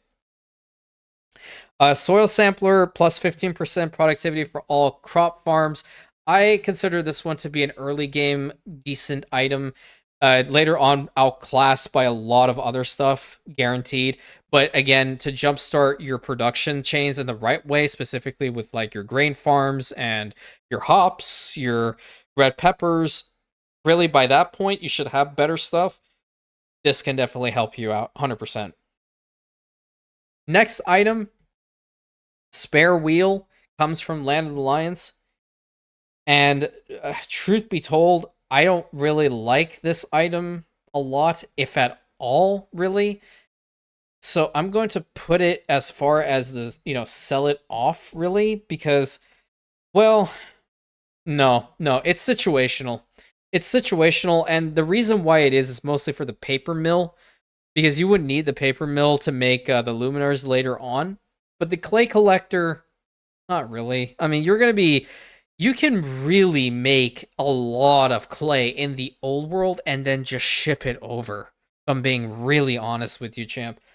I mean, a metric ton of clay. You do not need this to be working there with the clay collectors, because you have river slots active there. It's only region specific for those, and you can set them to collect clay. But it's not something you want to be focusing on, in my opinion. The paper mill, definitely. Maintenance costs going up a little bit, who cares? On the flip side, however, the next item is a get it ASAP one, being the stopgate. And the reason why the stopgate is going up there is because it increases the irrigation capacity by 20. Those work with the pumps that have a finite number of canals that you can attach to it before they start to dry out. Definitely need these. These are must-have items in the region to increase the number of canals that you have. The more canals, the more farms, the larger that you can get, the more you can produce. Really important. Get it, got it, don't doubt it. That's kind of a play on Master of Disguise quote, but we out here.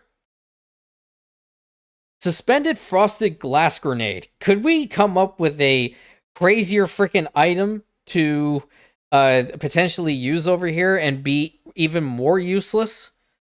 Potentially even more useless than the potager, but I refuse to remove her from the final spot. I'm putting this in the second to last because of how dog water it is. It's minus 60% chance in all production buildings for an hour and 20 minutes for chance of fire reduction. What? No. I don't give a damn. If it's gonna catch on fire, it's gonna catch on fire. If it blows up, it blows up. I press a button, I rebuild it. I'll have enough resources. You will have enough resources to rebuild this thing. Period. The end. Period. Moving on. The Taylor, she is pretty much in the same category because, I mean, again, maintenance cost reductions with the costume shop embroiders, framework knitters, and tailor shops. The only one here that I would tell you guys that you really want to focus on, I guess, like, I'm mostly looking at it from the console point of view. Framework knitters, there's 50 farmers working in that damn thing. I don't give a rat's for you know what, again, about the maintenance cost of that building. I want to get those farmers out of there.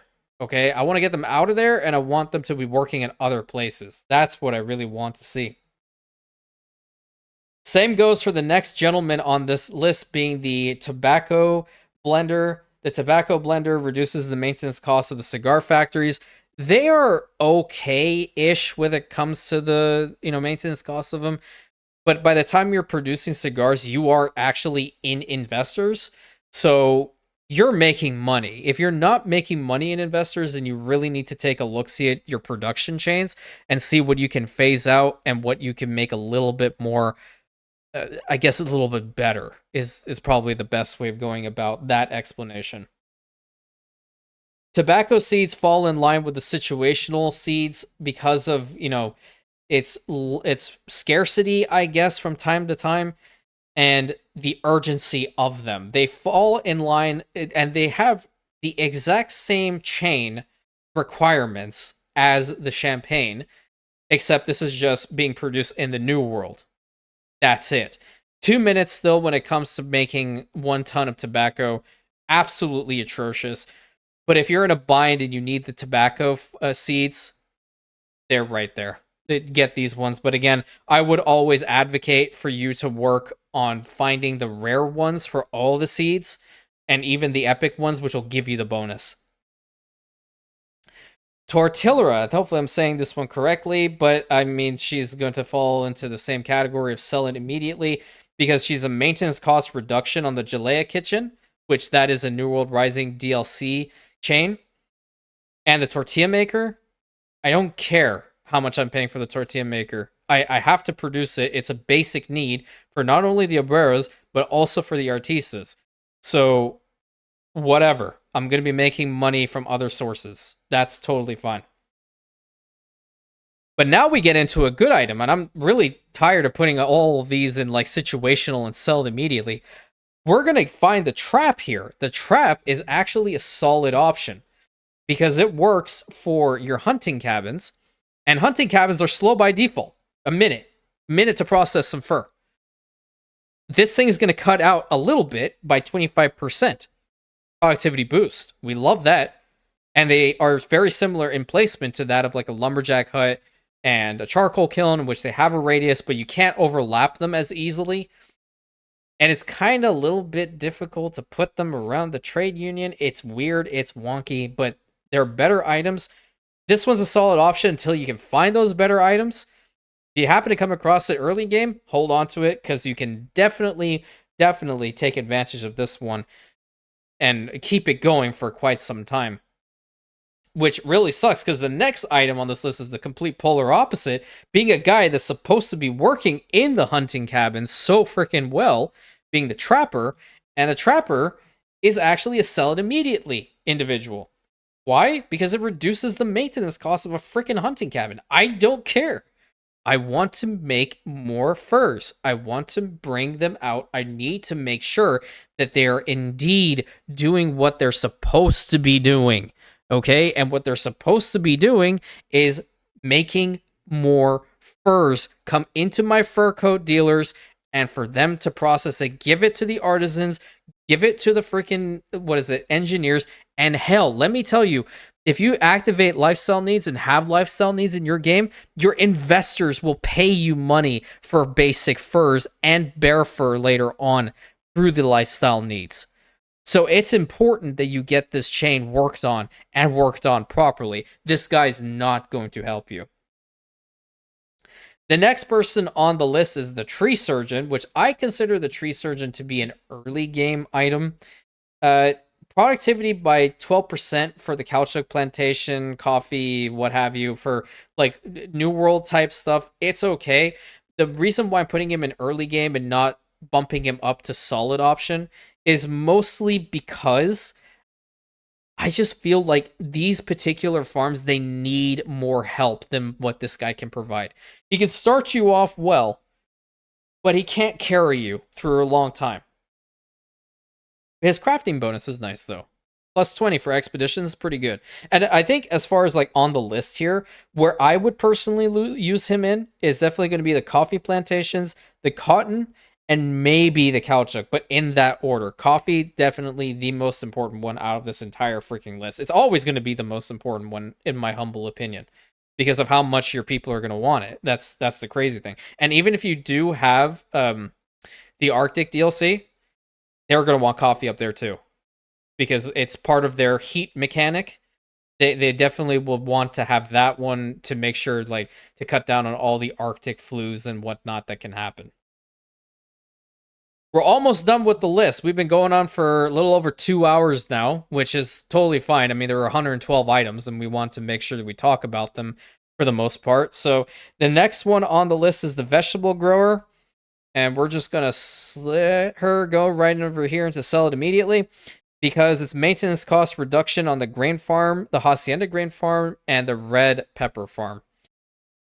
I don't know. I don't understand certain design decisions with those ones. I genuinely believe at this point, or I'm speculating, and I said it earlier, they made specific items intended for you to sell them, and this is another one of them, unfortunately, because I don't care about maintenance costs in any one of these. I care about the speed in which they're being produced. That's the most important thing, and that's what you need to be paying attention to as well. I'm going to try not to butcher the name of this individual, but the Velocipedalist is an interesting item. I definitely consider her to be situational because she deals with the bicycle factories and bicycles come in the engineers. Okay. Again, at that point, you should probably have better items and you will indeed have oil and a factory that's, a power station. So those things are going to be fast already. And she'll provide a 20% productivity boost. So that's why I'm putting her in the situational category. I feel like if you don't have anybody else, you just have her, by all means, go ahead and, ask her to help you out with the bicycles. Get a couple more of them out there, here, and there. But in the grand scheme of things, she's way outclassed. And I'm telling you, ridiculously outclassed with items that you can get later on for the bicycle factories. And what you can get from those items, it's ridiculous. It's straight up ridiculous. The ventilator is the next one. I'm actually going to put this guy... I'm actually going to put him early game. You're looking at this and you're raising your eyebrow again, but workforce reductions in your mines, and the very first one that I see, and the only one I would recommend that, or actually there's two of them that I would recommend you get them into, being the bauxite mine and the gold mine. The gold mine, because you're probably using obreras for that one, not good. Not good at all. Reducing it by 50% definitely does help. Bauxite mine for sure, because again, I said it earlier, 220 jornaleros are being worked in that particular mine, so you kind of want to fix that situation as quickly as you possibly can. Do I think he's like phenomenal? No, I really don't. You're going to want to get rid of him as quickly as you possibly can. But early game, to help you out with the insane numbers that you're going to have to put into at least the bauxite mine, if you have it, that's definitely someone that you can utilize.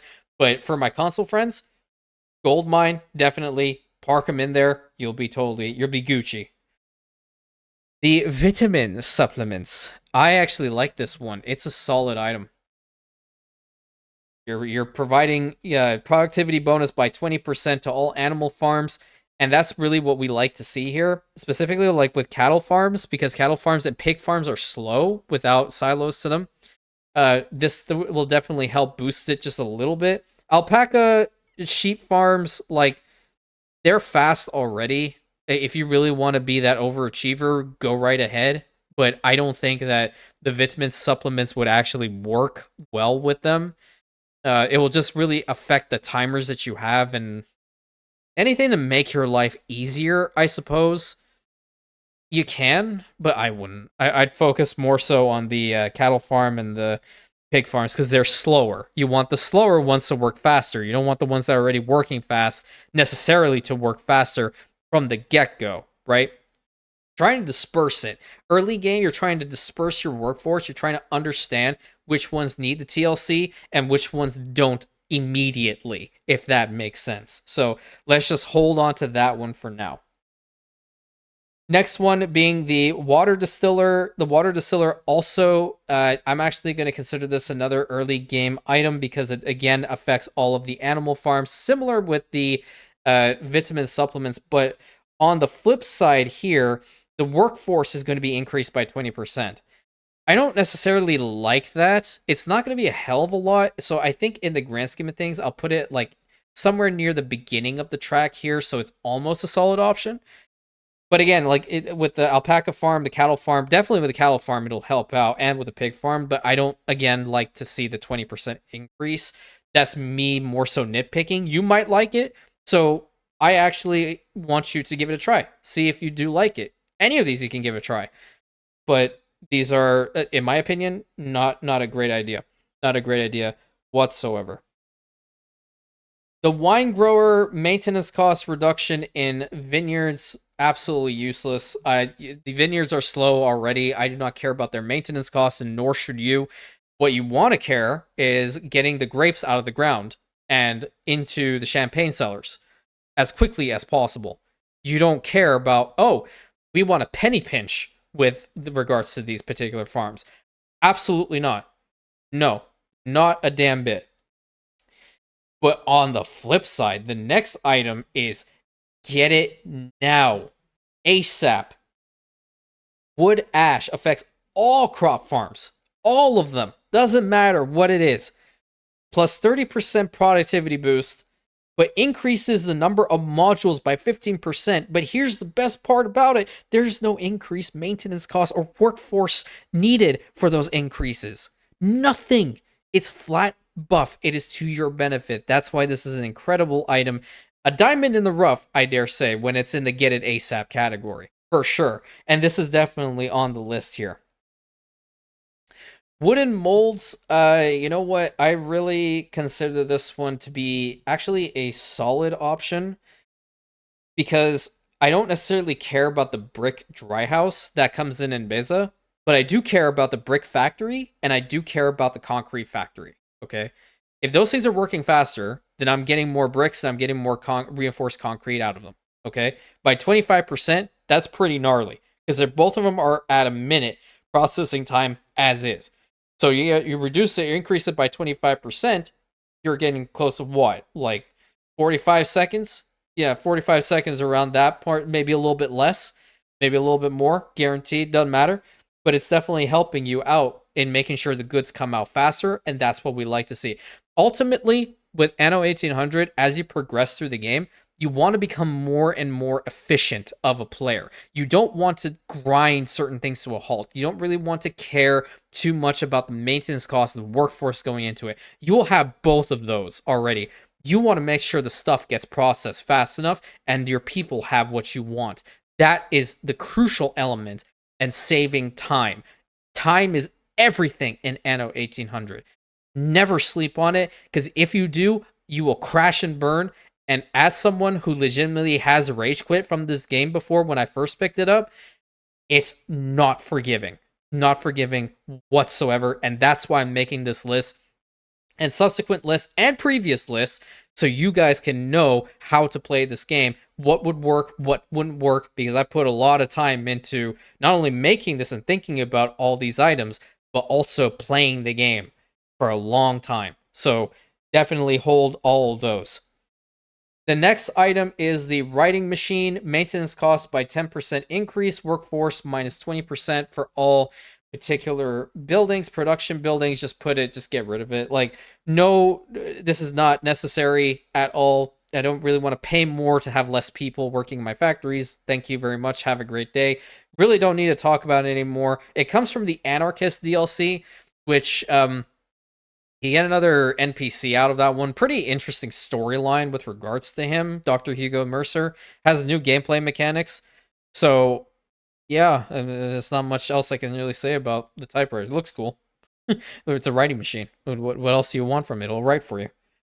Well, yeah, not for you. You're going to have to do the work to type it all. Whatever. You get what I'm trying to say. And the last gentleman on this list is the Wrought Ironsmith, which I definitely consider him to be a good early game item, specifically for the fact that he will increase the productivity of probably the only thing on this list that would probably be worth a damn for him, being the weapons factory that processes weapons every 1 minute and 30 seconds. He will help out with that. You definitely want to make sure that you have enough weapons just altogether early game for harbor defenses, for your naval ships, what have you. Even going as far as like maybe taking them over for airships later on. If you do have airships enabled, then that's something that you would definitely want. He does also help with the bomb factory, the sea mines, and the heavy weapons factory. But for the other, like the two factories for the bombs and the sea mines, that's DLC. You guys on console can't get those ones. The heavy weapons factory, that's an engineer's. I would imagine you definitely have somebody better suited for that point, which you definitely can find. Eli is going to be your best friend in getting incredible items along with Archie. So he is just temporarily there to help with the weapons factory, if you want my honest opinion, and nothing else. Crafting bonus for the expedition is also pretty nice too, I guess. So those are all of the uncommon items for trade unions.